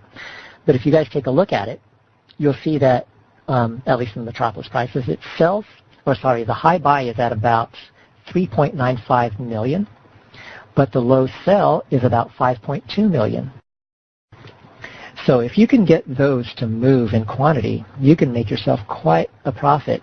If you switch over the price history for them, it looks like the volume is kind of up and down over time. There's lots of, minor spikes and lots of minor little valleys. But it looks like something that you might be able to move, over the next week or over the next 2 weeks or something like that for a pretty decent profit, because there's a 1.2 million separation between the high buy and low sell. So yeah, it's a very volatile item, but hey, making 1.2 million just for each item traded, if you only trade 1 or 2 a week, you still made 1 or 2 million per week. Okay, so I'll go ahead and it's taking quite a while actually. So I'll go ahead and stop with the suggestions. You all probably have a really good idea of the kind of things to look for already. So if you want to actually go through the steps of setting up the buy and sell orders, that's what we are going to do next, unless anybody has any final questions. Okay, excellent. So now let's go through the steps of actually placing a buy order to start up our little marketing empire. For those of you who do not have the skill to set remote buy orders to 2, gosh, what was it? It was the opposite of procurement. Marketing? Yeah, I think it's marketing. But anyways, if you cannot set remote buy orders up to 5 jumps yet, then you won't be able to set it in HEC. You can still try to set buy orders here in Aldrat, like maybe at PTS. You're probably not going to have as much volume moving over time, because people don't typically come over to Aldrat to buy and sell stuff. But you could go ahead and give it a try. I just wouldn't spend a whole lot of my ISK in the Aldrat market, just because it's not a major trade hub. But you could go ahead and try. You could still make a fairly decent profit just here in Aldrat until you do train your remote buying and trading skills, which, again, doesn't really take very long. I think you could do it in a day, in fact, just to get those 3 values to 2. And yeah, also remember that E-UNI is based here, so do not trade in Tech 1 Meta 0 items at PTS. Not if you're targeting the E-UNI membership, because remember, we give those away for free in our hangars. So you're probably not going to sell those very much. However, if you think about your market, think about what E-UNI members might want, there's probably a lot of people who might want some Meta 1 through Meta 4 items. But since they can't go to HEC to get them because of the war, you might be able to sell it to them right here in Aldrat. So that's something to think about. That goes under a type of market research that I'll be going over different types later on. Or yes, faction ammo. Obviously, faction ammo is not only allowed but encouraged during wartime. So if you could be a provider of faction ammo for our blood-hungry unistas, then that might be a good chance for you to get into a market here. Okay, so let's go ahead and go through the steps of placing our first buy order. So just go to the item that you want to place an order for. And remember, at the very bottom of the Details tab, the Market Data subtab, there's a button there, Place Buy Order. So just click on that. Now, by default, you should be taken to the Advanced Buy Order window. And we'll have a whole bunch of fields. Well, okay, 5. But if you see a button at the very lower right that says Advanced, that means you're in the Simple Buy Order window. So click on the Advanced button to go to the Advanced Buy Order window. If you see the button on the lower right that says Simple, that means you are in the Advanced window, which is where you want to be. Okay. Now, if you're in space, you shouldn't be, first of all, but go ahead and dock up now. But if you were in space and you tried to set a buy order, then instead of taking you directly to this Advanced window, the Advanced Buy Order window, you'll see a big list of stations, and you'll have to set a station for which you want to set your buy order at. But if you're docked up, it'll automatically default to whatever station you're docked up at. So you'll see location, Aldrat 9, Pater Tech School, or whichever station you're docked up in. Now, since we want to set our order to HEC, assuming you have the proper skills to do that, just click on the Aldrat 9 Pater Tech School link, and a little pop-up window or pop-up menu will come up, and choose Select Station. Now, this is one of the interfaces that people really hate. When you select a station, you've got to type in part of the name of the station.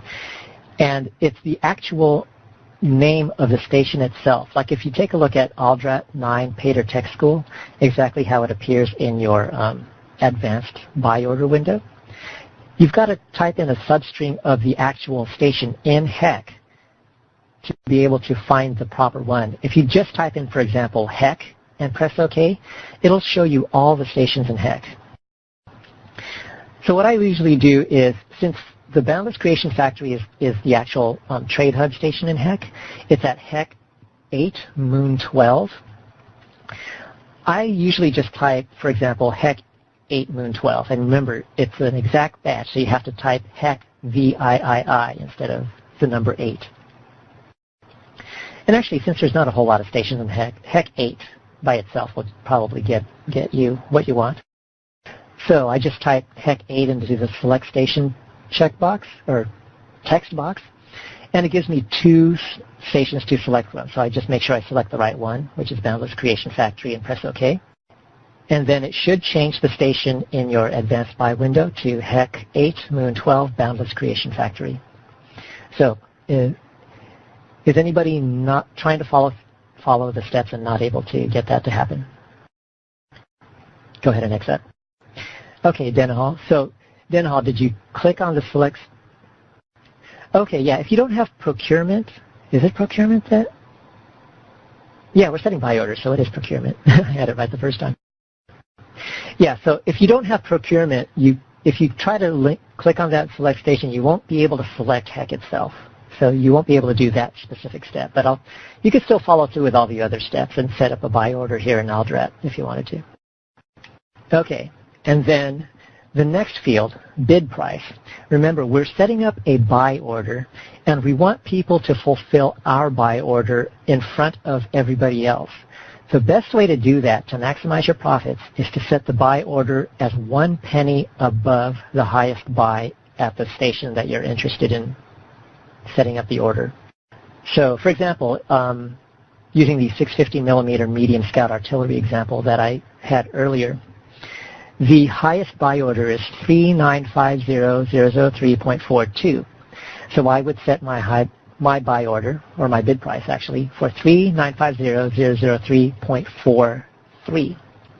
Now, the reason why we do that is we want to be at the top of that list. And the reason why we want to be at the top of that list is that anybody who sells their items at HEC will automatically fulfill the highest buy order that can reach HEC.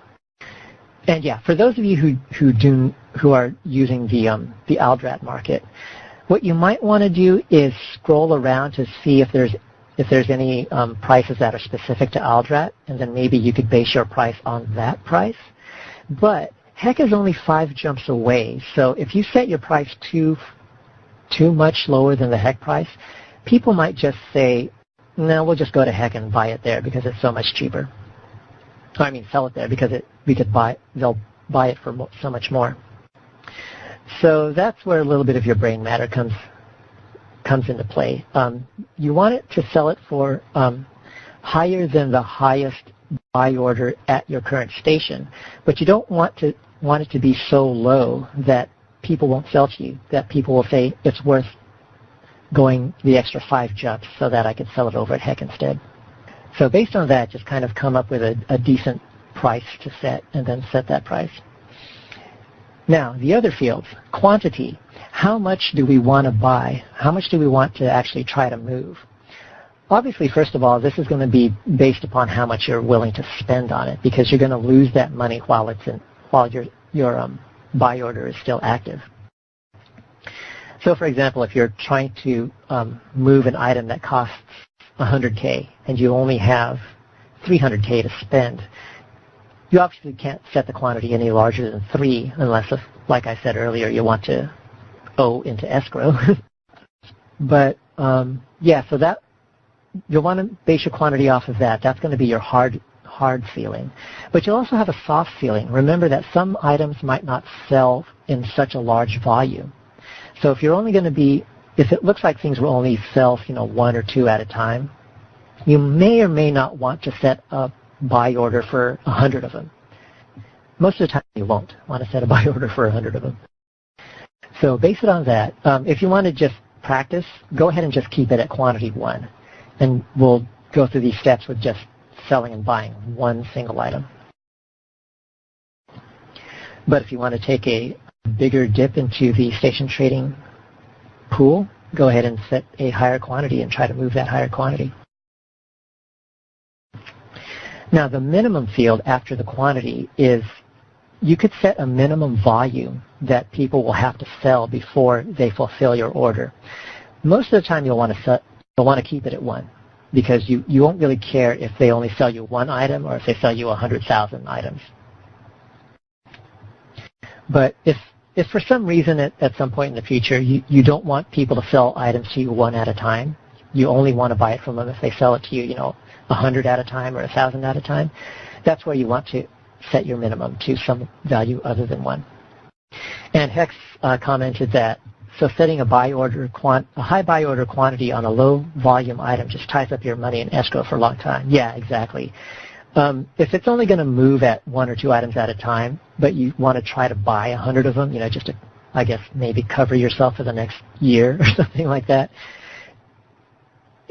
you could do it, but that means that you can't use that money to buy and sell other things that might get you even more profit while you're waiting for those first things to, buy and sell 1 item at a time. Okay? Now, the next field is a drop-down field, duration. And if you take a look at the values of that drop-down, you can see that you could select anything between immediate and 3 months. The standard for station trading, just set it to 3 months. Pretty much everybody just sets it to 3 months because it doesn't really matter. It doesn't really matter in that you want to set, the minimum you want to set it for is how often you're going to be able to update your trades, to update your orders. So for example, if you're only going to update your orders every 5 days, say you could only update them, well, that's kind of a weird value. Say you're only going to be updating them every week because you're not going to be, this high-end seller and buyer. You're not going to spend all your time doing it. You're only going to modify your orders every Saturday or something like that. You don't want to set the duration to 3 days because then your items, if the order hasn't been fulfilled, it'll just drop out of the market and you'll have to just put it back up there again. And if you do, then you'll pay the broker's fee again. You'll pay your transaction taxes again. Well, no, not your transaction taxes, but you'll pay your broker's fee again, etc. So at least set it to something that's longer than however long it will take you to update your orders. And I'll go over how and why you'll update your orders later on. For serious traders, they'll probably try to update at least a few of their trades, every 2 or 3 days, or maybe every time they log on or whatever. But setting it to 3 months, there's really no drawback to setting it that long. And that will give you a nice buffer, in case you can't log in for the next week because something came up. Your orders will still be there and you won't have to, set them all up again manually again. And then finally, range. Unless you've got the skills for it already, you'll probably only see station there. But again, if you're setting orders remotely and you have the visibility, it was visibility. If you have visibility trained, then you might be able to set it to something wider than just station, say 1 jump, 2 jumps, 5 jumps, etc.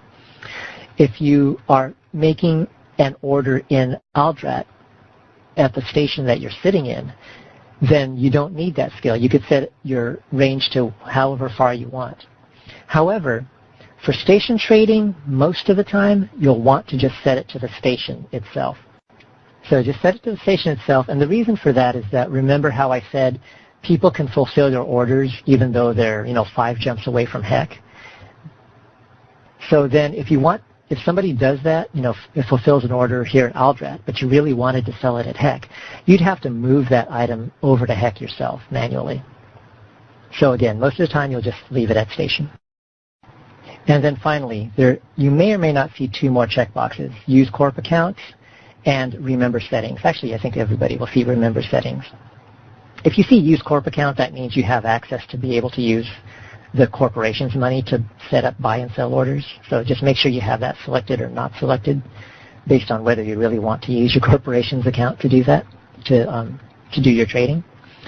And then the remember settings, it's up to you whether you want to set that or not. I always just leave it deselected. I forget exactly which settings it remembers, but I believe it remembers the duration and range, and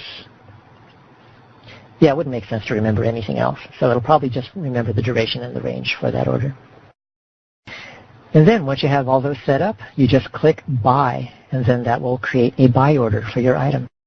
Now, it took a little while to go through all those steps, to explain them all in awful detail, but once you get used to it, going through that, and the only thing you really need to change is the station and the value, and make sure that your duration is set to whatever length it is, and it's actually really fast, so you can set a whole bunch of different buy orders.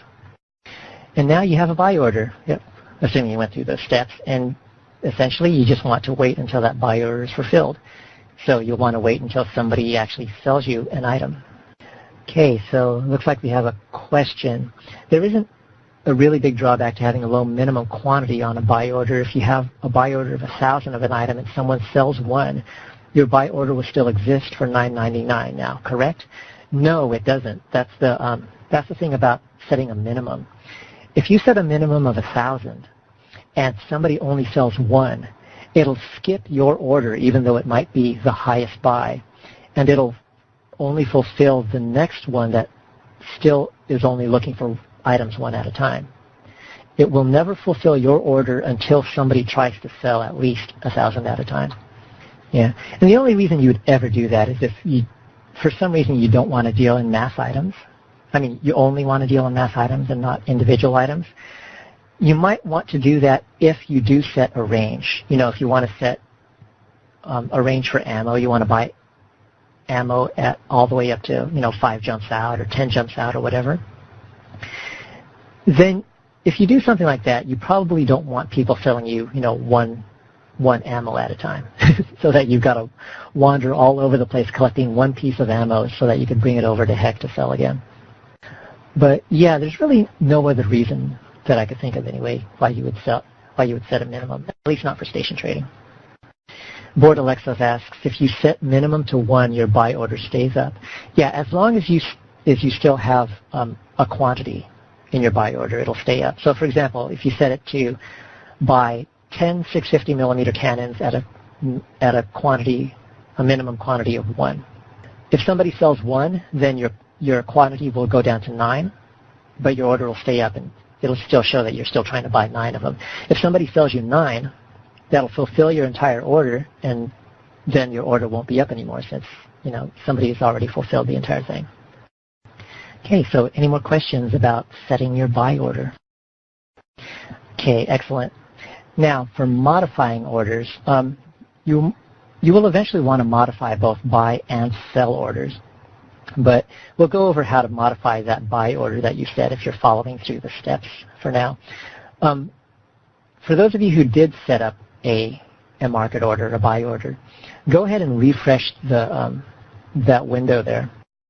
And basically the easiest way to do that is to just click on the item again in the browser, or if you have it under your quick bar, click on it there. I believe going to history and then was that unclear? Oh, okay, so I cut out again. Okay, so basically I just said if you actually went through the steps and set up a buy order, go ahead and force a refresh on the orders for that item. And the easiest way to do that, it seems like if you just click on the price history subtab and then click again on the market data subtab, it seems like that forces a refresh on it.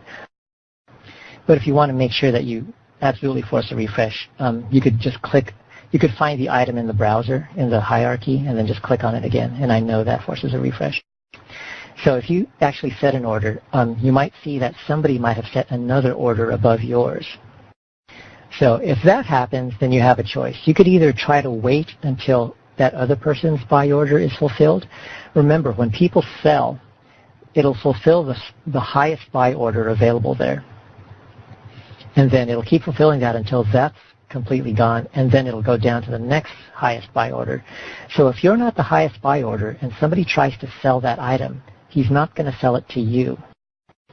He'll sell it to whoever has a higher price than you until that person has bought all the ones that he set out an order for. And then it might go down to you eventually. So this is one reason why you might want to modify your orders. Essentially, the way to modify the order is just to right-click. Well, actually, first open up your wallet. So just click on the wallet button on your Neocom on the left. And then go to the My Wallet tab, Orders subtab. And this will list all of your sell orders at the top, all of your buy orders at the bottom. And it'll also list a bunch of good statistical information at the very bottom below both of the order lists as well. But I won't go over that in detail because it's pretty much self-explanatory, really. Okay, so you should see your buy order in the buying section of your wallet, of your orders wallet. Now, the way to modify your buy order is just to right-click on it and choose Modify Order. And that will give you a very simple Modify Order window. And the only field there should be New Buy Price. And there you could just type in a new price. And again, just set it to typically 1 ISK or 0.01 ISKs above whatever is the new highest buy order. And yes, to do this remotely, to modify an order that you've already set, you need the day trading skill. So yeah, we needed the procuring skill to create this buy order remotely to begin with. Then we would need the day trading skill to modify this when somebody, sets another order to higher than ours. And remember, all of those skills that I mentioned are all under 1 million ISKs. So, actually, no, day trading is like huge, isn't it? Was that one of the really expensive ones? Yeah, I knew it. There's one or maybe even 2 skills in that list that are really expensive. Oh, procurement and marketing also high? Okay, so all the remote skills are the expensive ones. Darn, I was hoping it was only 1 or 2 at most. Okay, so that's definitely something you want to save up for if you want to, for example, remote trade at HEC while you're sitting in Aldrat. Okay, so we'll go over, well, actually, that's pretty much all the steps. You just type in the new price.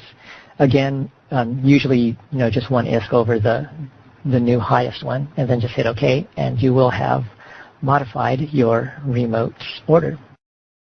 Okay, now, for those people who have actually set up an order, has anybody actually had their order fulfilled already, at least partially? It would be kind of rare. Well, maybe if this was JITA, it might not be so rare, but not a whole lot of time has passed already. So yeah, you might have to wait a little more. Okay, so I'll just at least talk over the steps. Eventually, your order will be fulfilled, especially if you can modify that over time so that, as often as possible, you'll be the highest buy order. Eventually, your order will get fulfilled. Yes, Spartan's already had a few in JITA. That's one reason JITA is such a popular place to do station trading. It's just that things move there very quickly and in high volume, more than any other trade hub in the game. You'll have a lot lower margin for a lot of things over in JITA, just because there's, everybody knows it's the trade hub to go to. So all the station traders have at least a foot there, if not have their entire operations set up there. But you'll be able to move things in such quantity and at such speed that it really makes up for it. The JITA is in the Forge region. It's quite a ways away from here. I think it's like 25 jumps or something. Okay, so anyways, when you do finally have that order fulfilled, then you'll have an item sitting in the hangar at the station where it was fulfilled. And if you set it to just a station range, it'll be, for example, sitting there in HEC at the Boundless Creation Factory. And then now you set that as a buy order for one ISK below the lowest buy price. Or sorry, as a sell order, one ISK below the lowest sell price. Okay, so to find out the item itself remotely, the best way to do it is just to go through your personal assets. So if you open up your assets window, which is another button on your Neocom, you could either do a search, or if you go under all items, unless you have a whole lot of items there at HEC, you could probably just find HEC Boundless Creation Factory in that list and expand it. Yeah, the icon for assets looks like a little safe. And then when you expand it, you'll see the item there in your assets window. If you're actually docked up at the place where the item is, obviously you could just see it sitting there in your hangar. Now, then you could right-click on the item, either in your hangar if you're there yourself, or right-click on the item in your assets list. And then you would choose Sell This Item. Now, be careful when you choose Sell This Item when you want to sell something, because it defaults to the simple view. Remember when we set up a buy order, it defaulted to the advanced view? Sell orders will default to the simple view, so you have to click on Advanced to go to the advanced view. And the sell order is very much like the buy order window, except there's only 3 fields. For the sell order, in case you guys can't actually see it, there's an ask price, which is similar to the buy price that you set with the buy order. So for the ask price, you'll just want to set it to a little bit below the lowest sell for your station. Again, to maximize your profits, you might want to just set it to 1 penny below the lowest sell. And then the quantity, typically you'll just want to go ahead and sell all of your stock. But if for some reason you don't want to sell it all, maybe you want to sell it in portions, then you'll just set a lower quantity here. And then the duration, again, you could set it for anything between a day and up to 3 months. And most of the time, you'll just set it up for 3 months.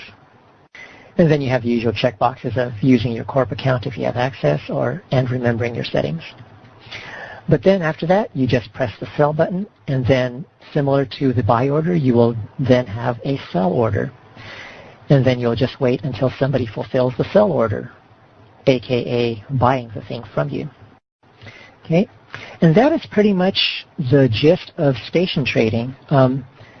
You just set buy orders, buy them at just a little bit above the highest buy order, so that anybody who tries to fulfill the buy orders will sell them to you. Once you get them, you could turn around and just sell them right away again at just a little bit below, or sorry, a little bit, gosh, I'm getting myself mixed up. You could turn around and try to sell them again at a little bit below the lowest sell order, so that, and if you remember at with the values that we looked at, you should get very close to the initial profit that you saw when you did your initial research. Sometimes there's going to be a lot of competition, so there's going to be people sniping. That's what we call it when somebody sets another order above or below yours, so that their order will be fulfilled instead of yours, and then you'll modify your order so that it'll get fulfilled instead by going above or below their order, etc. But eventually, you'll get items to move, and you'll actually make that profit. Okay, there was a question, is there a setting to make the asset button flash when updated? No, the asset button doesn't flash anytime you change assets. Your wallet button will flash though, but there's lots of different reasons that'll make your wallet button flash. So especially if you're a student, if you've received your student title already, then you have access to the Skillbook wallet, and anytime somebody reimburses somebody else for a Skillbook, your wallet button will flash. So it's probably going to flash all day just because of that. So yeah, what traders will usually do is that when they have a little bit of extra time or when they have a lot of extra time, they'll just open up their wallet, take a look at all their orders, and just go through each of them one by one. If they don't have a lot of time, then maybe they'll just go through the 5 oldest or the 10 oldest or something like that. And then they'll just compare them with the current prices on the market. If it looks like somebody sniped them, then they'll modify that order, and then they'll just keep doing that for however many orders that they want to check. And then they'll let them sit. And depending on how often you really want to dedicate yourself to checking your orders, you could check them every 10 minutes if you really wanted to, and you're this serious market mogul. But you will still see a profit even if you let them sit for a week at a time.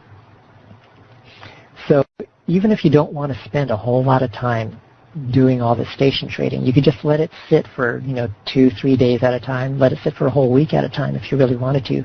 Only check it every Saturday when you get some extra time. And because you're not updating them constantly, then your orders won't get fulfilled as quickly as if you were sitting there minute after minute updating them, but they will get fulfilled eventually. Some things faster than others, of course. Some things might, if you only check them a week at a time, some things might sit there for a month, but you might be surprised how many orders get fulfilled at the end of a week, even if you just let them sit. Okay, so any questions so far about the theory behind it and how exactly to set up your orders? Awesome. Okay. So, yeah, so in a nutshell, it's really easy to do. You could do it with an alt. Again, remember that there's the fees that get pulled out of every order, but it's only 1%. Actually, I guess at max 2% for each order, since you might get a 1% broker's fee and a 1% tax. But, yeah, easy to do, since the only thing you really need is the knowledge and an initial investment and a good location. As they like to say in marketing, the 3 most important things are location, location, location. So set yourself up for trading at a good trade hub, and you should do really well. And yeah, Peregrine asks, so maybe social skills are worthwhile too to improve standings quickly? Yeah, if you want to help with the broker's fee, then yeah, indirectly, your social skills will let you get a good standing more quickly, depending on which social skills you're talking about. So anything that'll help you gain standing faster will indirectly help you with that, with minimizing that broker's fee. Okay, Knott says, I'm confused. You can sell stuff remotely using assets. You can buy remotely, but the items themselves are always at the station. That's correct. When you set up a remote buy order, like for example, you're sitting in Aldrat and you set up a remote buy order at HEC, then that order is at HEC. It would be exactly the same as if you flew to HEC and then set up the order there and then flew away again back to Aldrat. So you could think of it that way, so that when somebody fulfills that order, the items will still be there at HEC. And then if you didn't have the ability to sell remotely, what you would do is fly over to HEC again, set some sell orders for those items, and then fly back to Aldrat again. The only thing that the remote ordering skills let you do is do this without actually physically flying there. So does that clarify it a little bit better? Yeah, without those remote skills, then that's basically what you have to do. You've got to fly over to the station, set the order, fly back. But yeah, once you get those remote skills trained up, after you can afford them, the skill books are a lot more expensive than I remembered them to be. But yeah, once you get those skills trained up, then you don't have to physically fly there. But the order itself is exactly the same. It's an order at HEC, so the items won't, magically appear in Aldrat or anything like that. And yeah, also keep in mind that there's more than just HEC. HEC is just the most convenient because it's easy and it's within 5 jumps of Aldrat. But if you really wanted to, you could set up station trades at RENS. You could set them up at Amar, Alert. If you really wanted to go for it, set some trades up at JITA. Yeah, RENS isn't too far, but the key is that it's in a different region. You will still have to warp. You'll still have to jump to another system that is in the Haimatar region, which is the region where RENS is at. But if you had, for example, remote trading skills and you set yourself up in some system near RENS in Haimatar, then you could do some remote trading in Haimatar. And yeah, Eyster is the closest system in Haimatar to Aldrat. Okay, so no more questions for now. Searching. Okay, excellent. It looks like it's good for now. Let's see. We are like way over time, so let's see. I'll see what other things that I really should cover, but I'll try to make them go kind of quickly. And yeah, let's go ahead and take a short break for those people who need to take a break. Let's take a 5-minute break right now. We'll come back at a 7-minute break. We'll come back at 3:40 Eve time. But yeah, for those who don't need to take a break, if you have more questions, kind of broader questions, go ahead and feel free to ask them in the class.E-UNI channel. Dingenish is asking, what about ships? Do you mean are ships good for trading, for station trading? Yeah, they can be. I would say look at the specific ship and try to find ships that meet the criteria that I listed earlier. They have to have a pretty good margin between their buy and their sell. They have to be moving at a decent volume, or at least a volume that you're comfortable with. Even if a ship only moves one ship at a time per day, if you're willing to deal with only selling one ship every day, then that might be something that you might look into. Overall, though, I've found that a lot of ships don't have a very big margin.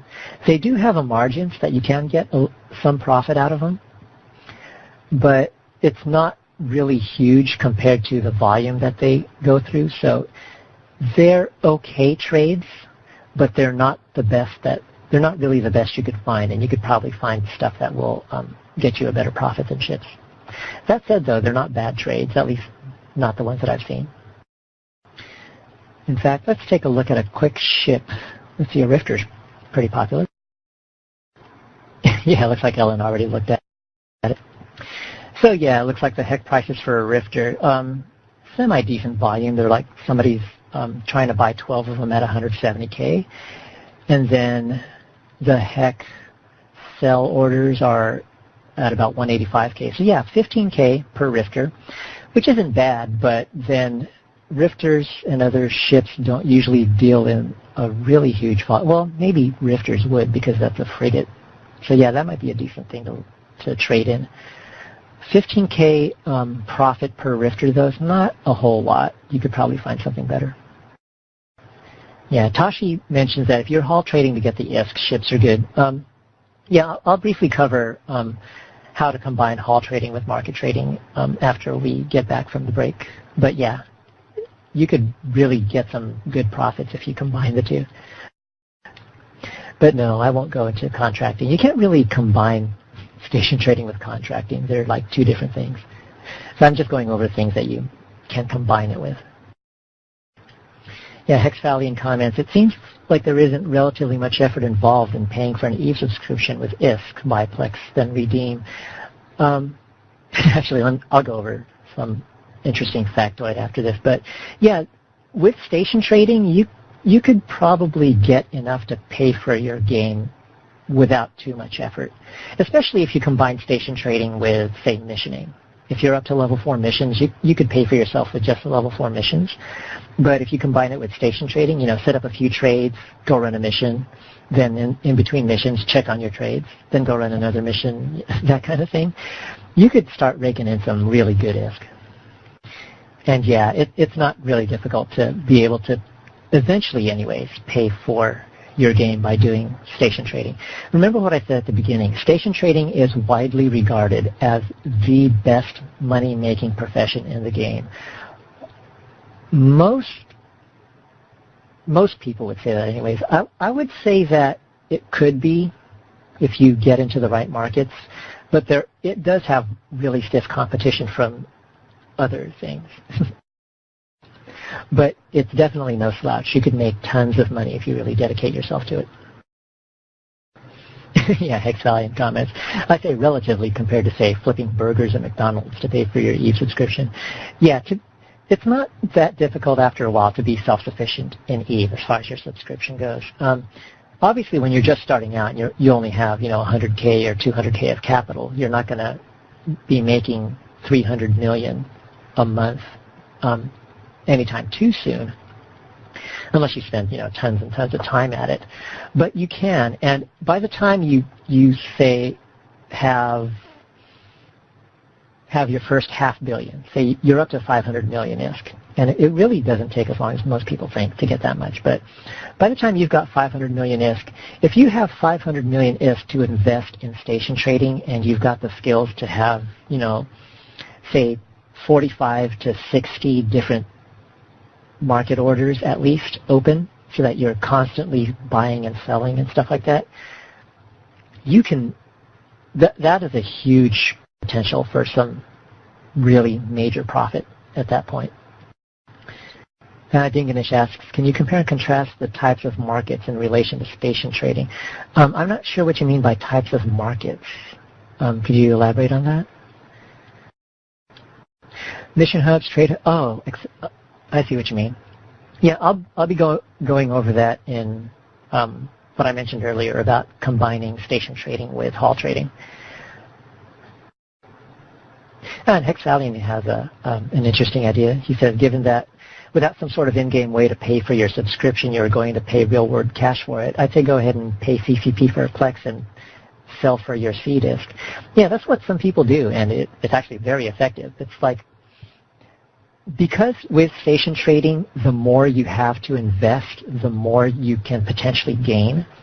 If you can just suddenly inject yourself with, 275 million or 300 million by buying a Plex, then you could get into the higher end markets much more quickly if you do that. So yeah, that is an effective way to get some initial seed money to get your initial capital, if you're willing to, pay the extra $20 for that. And then all you got to do is work on your skills, because yeah, until you start, training up in trading and stuff like that, your initial however many slots, I think 4 slots, maybe 10 slots, won't let you trade a whole heck of a lot. So unless you deal in really high priced items, you might not even be able to set buy orders for 275 million ISK worth of items. But yeah, once you get a lot of capital going and you get a lot of potential open buy orders through your skills, and you identify a whole lot of different things to sell, diversity counts for a lot also, then yeah, that's when it starts turning into an ISK faucet. You're just raking in some cash. Okay, it is 3:42 now, so hopefully everybody is back. We're pretty much near the end of the class. The things left are just, I went over research a little bit already, but identification and trends and some like tips also. I'll go over that. I'll skip over the psychological warfare thing. That's mostly just advanced tips since we're going over time. Okay, so yeah, that's almost pretty much it. So how to find some really good items. I just gave a vague reference earlier, just, take a look around and try to find things with a wide margin, with some good volume. Those are the best general practices, but there's also a lot of tips that you can follow to try to find some good items more easily, and those are, first of all, take a look at metaphor items, if you haven't already. These are the type of items that will sell for pretty high prices. So if you're just starting, you probably won't be able to afford it quite yet. But if somebody could link an Arbalest heavy missile launcher, for example, that'd be cool, since I don't seem to have one readily available. But metaphor items in general, they fall under the category of high demand because lots of people use them and lots of people need to replenish their storehouses or whatever they're using them for, basically, especially mission runners. That Arbalest heavy missile launcher is a very popular missile launcher, which has been linked a couple times already. So if you want to open up the market window for that, if you take a look at the HEC margin for that, yeah, first of all, the first thing you see is that it's really expensive. You'll need at least an $11.2 million initial investment just to buy one of them. However, take a look at the margin between the high buy and the low sell in HEC. You go from $11.2 million to $13.58 million. That is an increase of over $2 million. In fact, it's an increase of over $2.3 million. So for every one of those items that you can move, you will gain 2.3 million ISK. So, yeah, that's like the penultimate example of a metaphor item that is really good to trade. The thing is, though, everybody knows about Arbalest heavy missile launchers, so there's a lot of competition for those particular items. But if you look at pretty much metaphor items across the board, you'll find a lot of them that really don't sell very well or they don't station trade very well. But you will also find a lot of them that have a pretty good spread and for a really wide margin. So take a look at those if you're trying to find things to buy and sell. Ammunition is really good to buy and sell, especially for people who are just starting out, because the key thing with ammunition is their volume. They don't have a huge margin. They don't have a huge absolute margin. That is to say, they got a pretty good percentage margin, but their absolute margin, if you buy and sell one shot or one round, you might make 15 ISK or something like that. But remember that volume counts for a lot also. If you can make 15 ISK 200,000 times, then you've just made a 3 million, if I'm adding things correctly. But yeah, I think so. So volume counts for a lot too, even when the margins are small. And obviously, if you could find something with both a huge margin and a huge volume, then jump on that, especially before other people realize that it's a good thing to trade. So let's see. Metaphor items, because, yeah, the reason metaphor items are really popular is because they provide they're basically the best you can use before you're trained up enough to use the T2 stuff. So a lot of people try to use those until they're trained up for T2. And a lot of people, run out, use Arbalest heavy launchers in missions, get their Drake killed. They need 7 more. So might as well be you selling them those 7 launchers. Let's see, what other things? As mentioned earlier, you could go ahead and take a look at ships. Ships often have a fair margin, but depending on the ship, some ships don't really move very much at all. But the really popular ships, like I took a look at a Rifter earlier, a rifter is very popular, especially amongst the PvP crowd. Those can be something pretty good to station trade with. C. Spartan asks, does T3 sell well also or not as good as Meta Level 4? T3 sells pretty well, but I guess that's one thing that I should caution people about. You could take a look at T2 and T3 items as well, but keep in mind that those are things that are only made by other players. So you'll never find a T2 item as a drop from a rat in a mission. You'll never find a T3 subsystem as a drop from a rat in a mission. Oh gosh, I wish. But yeah, those are only things that are ever created by other players.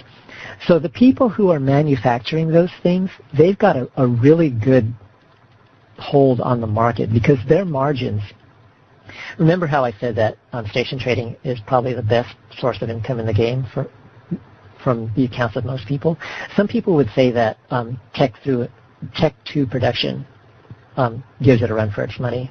And the reason for that is the reason why a lot of Tech 2 items are not good to station trade is that the people who are manufacturing the Tech 2 stuff, their profit margin is freaking huge.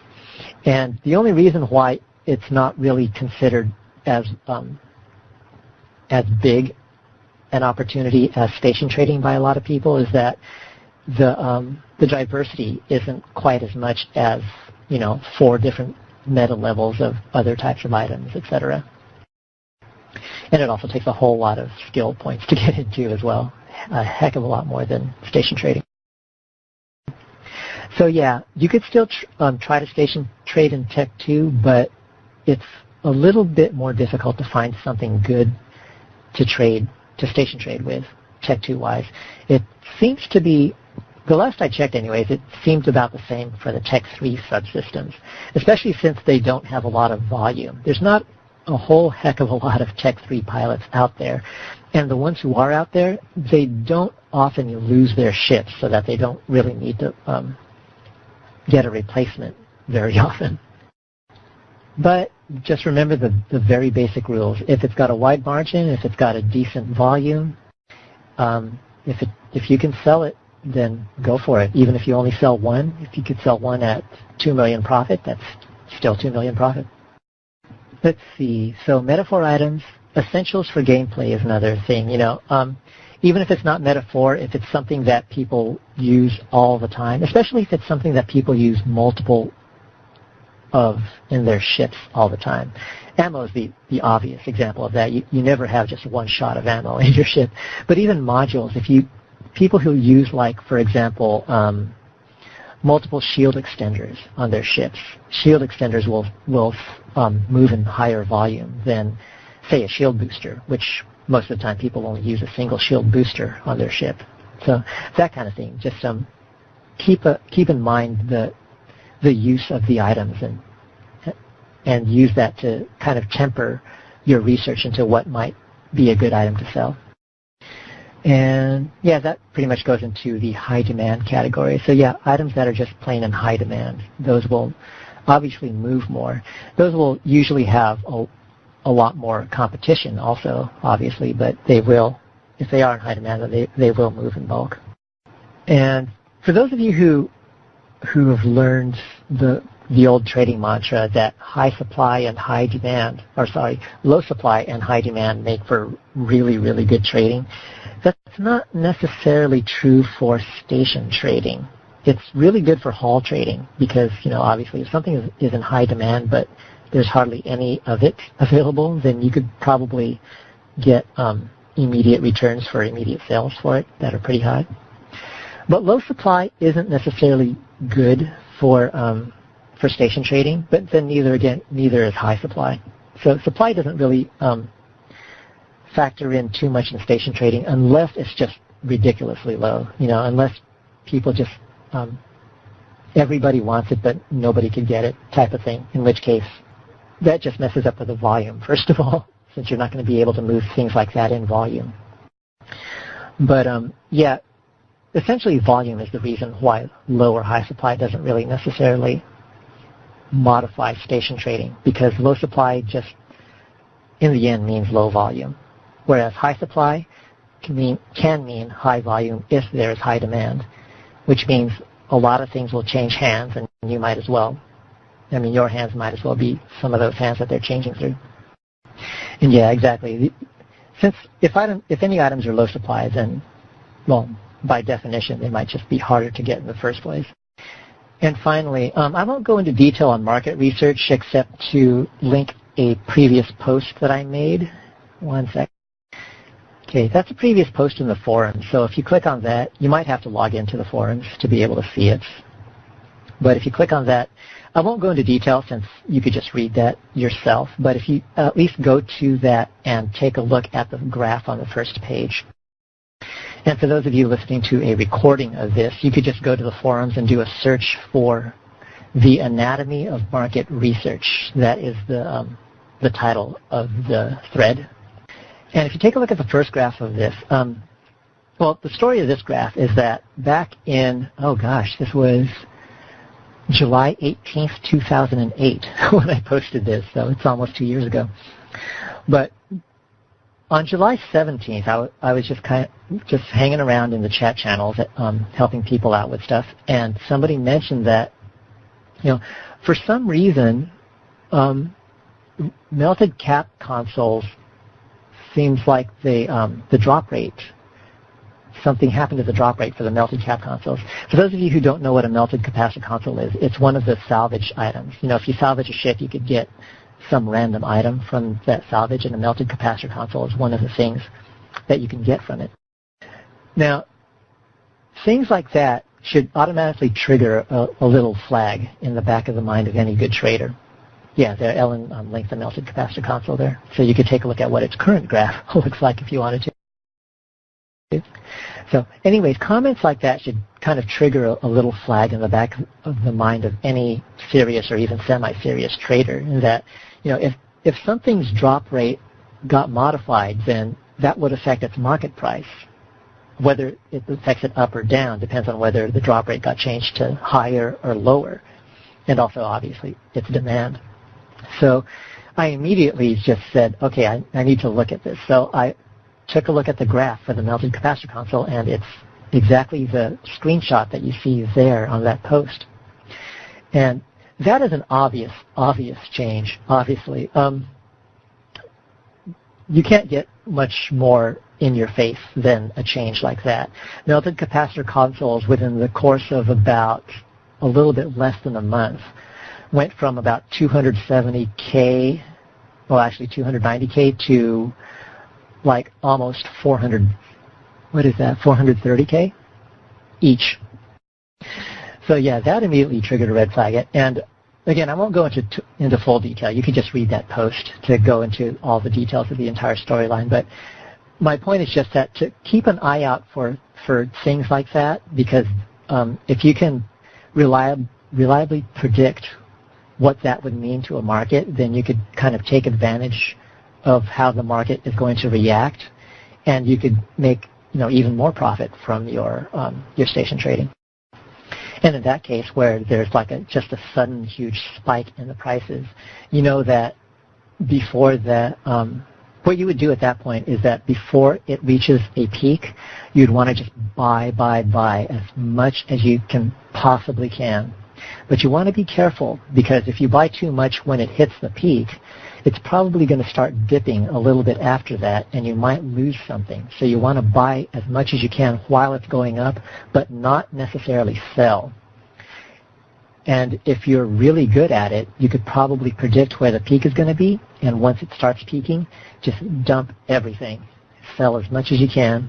You'll make a huge profit. I think when I took advantage of that, I made it about 150K profit each in volumes of, like, if you take a look at the graph of that, the volumes are at like in the 10,000s. If you could imagine 150K profit at a volume of 10,000, yeah, you could see the kind of figures that we're talking about.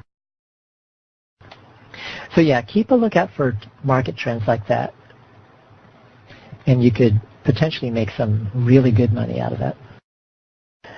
Okay, and let's see. Actually, I'll go ahead and officially close the class right here, but of course I'll open it to questions and stuff like that So let's see what questions we got. Oh, yes, thank you for the reminder. Comments on the expansion pack. Very important, and something I need to add to my notes, in fact, so that I can remind myself. The expansion pack is going to add an influx of raw materials of some sort of another through something that is called planetary interaction. And what that means is, well, a quick overview of planetary interaction. You could do stuff to planets that will give you stuff. That's pretty much it. Yeah, Tyrannus. This is the Tyrannus expansion, which will be coming in 10 days. Actually, based on Eve's calendar, 9 days now, since in Eve it's tomorrow. Okay, so the things that you can get from planets in Tyrannus are mostly raw items, but they will affect the market indirectly. If you go to the wiki, let me actually get you a quick link on that. Yeah, I don't have the exact title memorized, so I'm just like doing a search on planet resources. But if somebody else finds it like more quickly than I do, feel free to go ahead and post the link. Yeah, the planet resources page, that's not the one I was looking for because it's like just an outline. There was another link that had like some nifty tables and stuff. So if you take a look at that link, that leads straight into our wiki. And that just gives a kind of a good overview of the kinds of things that people will get from planets or can produce using planets. And if you just kind of browse through it, you'll see that none of those are really like end user items. You know, you can't get modules from planets. You can't get ammo from planets. You can't even make them solely on planets. But a lot of those things there are like raw materials that you can use to make end user items. So, first of all, the brief version, it's not going to directly affect prices of, it's not going to directly affect station trading as you know it. You're still going to look for margins. It's just the margins might be at a different price level. So, for example, something right now that has a margin of, say, 1 million to 1.2 million. So you buy them at 1 million, you try to sell them at 1.2 million. After Tyrannus, the margin might change to, say, 1.1 million to 1.3 million. But it's still a good margin no matter what the value is. So in and of itself, I don't expect really much changes in the day-to-day aspects of it. What you will want to keep a good lookout for, though, is the transition phase. So if something moves from a 1 to 1.2 million margin over to a 1.1 to 1.3 million margin, then obviously that's good for station traders because there's a good chance that you're going to buy at the 1 million and then sell at the 1.3 million instead of the 1.2. However, if the margin drops, from 1 to 1.2 and it drops down to like 900, well, even worse, let's say 700 to 900K. If something like that happens, then obviously that's really bad for you because if you would have bought them at the 1 million mark and then suddenly realize that you can't sell them anymore for any more than 900K, then that's a loss that you'll just have to eat up at some point. So which direction things will go with the release of Tyrannus, I really can't say. I haven't given it a huge amount of thought because it's not a direct impact. But the main reason and what I am convinced of is that whatever the shift will be, it's not going to be very fast. Because as I said, the things that you can get from planets are not end user items.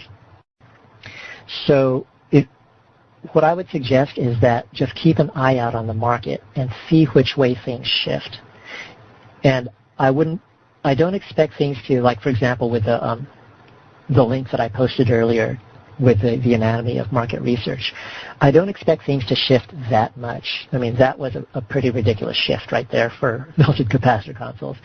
But I do expect things to shift, and whether they shift up or down, it's really, really hard to say because a a lot of things just don't have a direct impact on, like a lot of planetary items don't really have a direct impact on the end user items. So who knows how they'll affect them. So just keep an eye out for those shifts and adjust yourself accordingly. They might slowly move up, or they might slowly move down, but I believe they will move slowly. Now, remember that those items themselves are possible trade items as well for station trading. Like for right now, you could station trade with titanium if you really wanted to. It's a very bad thing to trade because the margin is so small, and taxes and broker fees will totally eat up your margin, so chances are you'll probably lose money on titanium.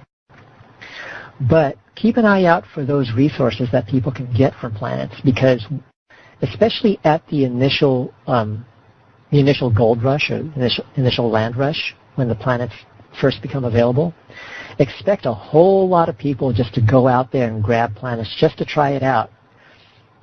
And what that'll mean is that there's going to be a lot of resources coming from those planets and coming into the market. So there's going to be a huge amount of supply. And keep an eye out on those items, because I don't know which of those items will have a matching demand. And remember that demand is the key thing with station trading, not necessarily supply. But if something does have a matching demand, it'll probably show itself really quickly, and then you could try to jump into that market before too many others jump into it. Yeah, Brennick mentions it looks like a lot of the planetary stuff is for crafting stuff, for planetary stuff. Yeah, some of it is.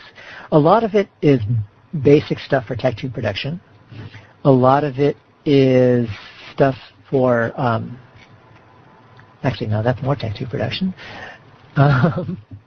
There was a link that gave some more information on what eventually the end user stuff is going to be. Oh, no, it's at the end of this one, manufactured goods. If you take a look at the very bottom of that wiki page that I linked, go to manufactured goods, you could see POS fuels, T2 parts. T2 parts is probably going to be a really big thing, even though they don't list, every single T2 part. They just didn't do that, I think, because the list is huge. But yeah, T2 parts, sovereignty structures to create those things, to create star-based structures. So yeah, that's not typically the kind of thing that you would station trade, because a lot of that stuff just doesn't have the volume. But it is something to keep in mind with the materials to make it, though. So keep your eye out on those materials that are coming out and see if those things might make a good market. Yeah, and Hexvalian states, avoid risk by diversity. That is one of the cardinal rules of station trading. So if I didn't mention it before, shame on me. But yeah, always keep that in mind. The old adage, don't put all your eggs in one basket, really applies to station trading, because you can't perfectly predict the market. And every so often, something will just go south, and you'll have to take a loss for it. And if you invested your entire capital, especially if your entire capital is, like a couple of billion, and you invested it all in one thing, and that one thing just happens to take a dip for whatever reason, then you're kind of hosed. So always diversify. It's even if something looks, really awesome and way too good to be true, and it seems like there's really no way you could lose with it, don't dump all your money into that one thing. Look for lots of different things to put your money into, and just in case that one thing, turns sour. Because every so often you will have to take a loss. You bought 50 items of something, and all of a sudden the price just drops, and it doesn't seem like it's going back up again. And sometimes it's better to go ahead and just sell them all at the lower price anyway, just so that you can get your money back to invest in something else, instead of sitting there waiting months and months before it goes back up again. Yeah, Tashi mentions some jerk could bottom the price out for market manipulation. That was one of the extra things that I was going to go over in the psychological warfare portion of this class. But yeah, again, my apologies for how long the class is taking. We're actually 1 hour over the time limit now for it. But it's mostly because of the hands-on stuff that I wanted to go over, to make sure everybody had the practical exercise portion of it down so that they could see exactly how it's done. And yeah, no problem. If you guys have to go ahead, especially since we're over. Thank you for coming along, and I hope you guys learned a lot. And I hope you guys make tons and tons of ISK, but not in the stuff that I'm trading, of course. Find your own stuff. Yeah. Like Bonehitter says, methods taught in this class may not be suitable for stock market, eBay, or Craigslist. Yeah, mainly because those are not speculative consumer margin trading, all those nifty keywords that you could throw at whatever the heck station trading really is. Yeah, I guess stock market kind of is. You could do this kind of thing with the stock market, by the way. It's a heck of a lot more complex, but yeah, you can. Now, if you want a real world parallel, this is probably closest to commodities trading in the real world, buying and selling gold or oil or textiles or something like that. Question Ellen asks, what are you trading, by the way?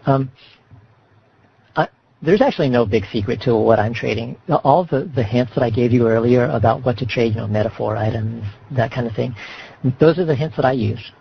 I don't try to turn down competition or anything like that. In fact, just the whole fact that I posted that forum post about the anatomy of market research, that should make it pretty obvious that I'm not trying to hide any secrets or anything like that.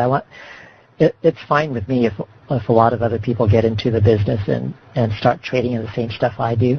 No problem. The EVE market is so huge that it can support way more than just us.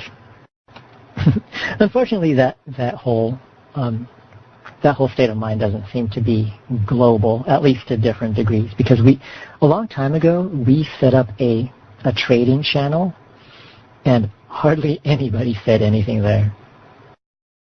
It was actually kind of interesting. It was good research into the psychology of the trader. Yeah, and also every so often people will come by and say that, I need somebody to help me with a good trade idea. I just need more capital. So if people want to, pull some capital with me to get into this idea, usually it's a market manipulation thing, which is it's something I didn't go over, but it's exactly what it sounds like. You try to manipulate the market to go your way, basically. So every so often somebody will come by and say, hey, I want to try a market manipulation thing, but I need, $2 billion more to be able to do it right. So I'm looking for people to help, looking for more investors to try to get it started. Those are pretty interesting also. I tried once with somebody who had a good idea, and we made a little bit of money. It's not as much as we thought it would, but we didn't lose any money, which is a good thing. Yeah, so something like market manipulation, it's high risk but high potential. You have a really, really low chance of getting away with it completely. But if you do get away with it, completely, as in absolutely everything goes your way, then you've got a potential of making several billions at a time. Most of the time, though, it will go your way, but not as well as you'd hoped, and you'll gain a little bit, but not as much as you originally thought, or not as much as you would have gained if everything had gone perfectly. Yeah, and every so often, like Jeraine is saying, every so often it can go wrong, and you'll actually lose money when you're trying to manipulate the market. Yeah, the whole idea behind manipulating the market, in case anybody is still here and interested, in case you're still interesting, the whole idea behind manipulating the market is that you want to get everybody else out of the market by buying them out, which is where the initial investment comes in. You want to have enough money to buy everybody else out so that nobody else is selling anything. And that way, you could set whatever price you want in that market. So you buy everybody else out, and then you sell everything again, but at some ridiculously high price. Not so ridiculous that nobody would ever buy it, but some higher price that you could make some really good profit out of it. So, any other questions? Joanne says, I made an EV about $8 million in one day from market manipulation, I noticed. Yeah, if you see somebody else trying to manipulate the market, you could actually kind of squeeze in there and get yourself a cut of the profits. I've done that before as well. That's not nearly as risky because you're not risking the huge investment like they are. They're the ones who are making the big risk by trying to wipe out the market. You're just kind of, trying to get dragged on their coattails and get a little bit of a little chunk of the pie yourself. Dinkanish is asking, where can one learn the additional advanced info of trading, for example, psychological warfare trading? Because this class lasted a lot longer than I thought it would, I'm probably going to set up a 102 class and put that stuff into the 102 class. Because, yeah, even though we went through a whole lot of practical exercises in this class, it seems like even if I didn't go through that practical part, this class still would have taken a really long time. It would have still gone over time by quite a bit. So I'll probably split off the rest of it into a 102 class, and I'll try to hold that soon. Yeah, it seems like most of the time was taken in just explaining all the little details about the market window, which I suppose I could trim a few things down there. Because I really explained it in detail enough for all marketing types, but some of the stuff doesn't really apply to station trading specifically. So yeah, I could try to trim that. But yeah, I think even then I'll go ahead and split off the extra stuff into a 102 class. It's like, let's see, let me take a look at my notes. Right now I'm just wondering if there's enough for a whole separate 102 class. Yeah, I talk about 1, 2, 3, 4, 5 different tips and techniques, including market cornering, and the significance of 0.01 sniping. Yeah, even if it's just a short class, there's enough for a class. Yeah. Oh, and also remember that Lomster is also having a marketing class. He's probably going to go, like, 80% of what he's going to go over is probably the same thing you just heard in this class. So it may or may not be good to attend his class. But I think he's going to go over other marketing types as well. So he's probably not going to go into as much detail as I went into, but kind of more of a broad overview of not just station trading, but other types of trading. Okay, any more questions? And yeah, ISK was actually a kind of an acronym for ISK, for Interstellar Credits, but nobody calls it that anymore. Hardly anybody even capitalizes all of it anymore. They just type it as all lowercase ISK. There is one question that nobody asked that I almost always get asked on every time I teach this class, but nobody asked it this time. Ellen asks, can you give me money? Yeah, I probably can. I didn't say that. I just said I probably can. No, not free skill books. But yeah, because those skill books are really expensive, we wouldn't be able to just pass them around for free, unfortunately. I didn't realize they were that expensive, though. Helen asked, so what's the magic question no one asked? The one question that people have always asked in the past is how much have you made in station trading, you being an older character who's been doing it for a while. Which is a slightly different question than what Gray asked, how much ISK do you have? But I think overall, like over the, I've only been playing for 2 years, but over the 2 years that I've been playing, I would guess that station trading is not like my main source of income. I don't do it like really hardcore. I know how to do it, and I know like all the tricks and stuff, but my main source of income is missioning, actually. So what I've made in station trading, I would only guess it's about $4 billion total, which, if you're new, that sounds like, oh my God, that's a lot, but over the course of 2 years, it's really not that much. That's kind of, $4 billion is kind of casual station trading. And I'm not even sure if it's $4 billion, maybe more closer to 3.5. Yeah. And no comment to how much I have right now, because Ellen's here and I don't want her to beg.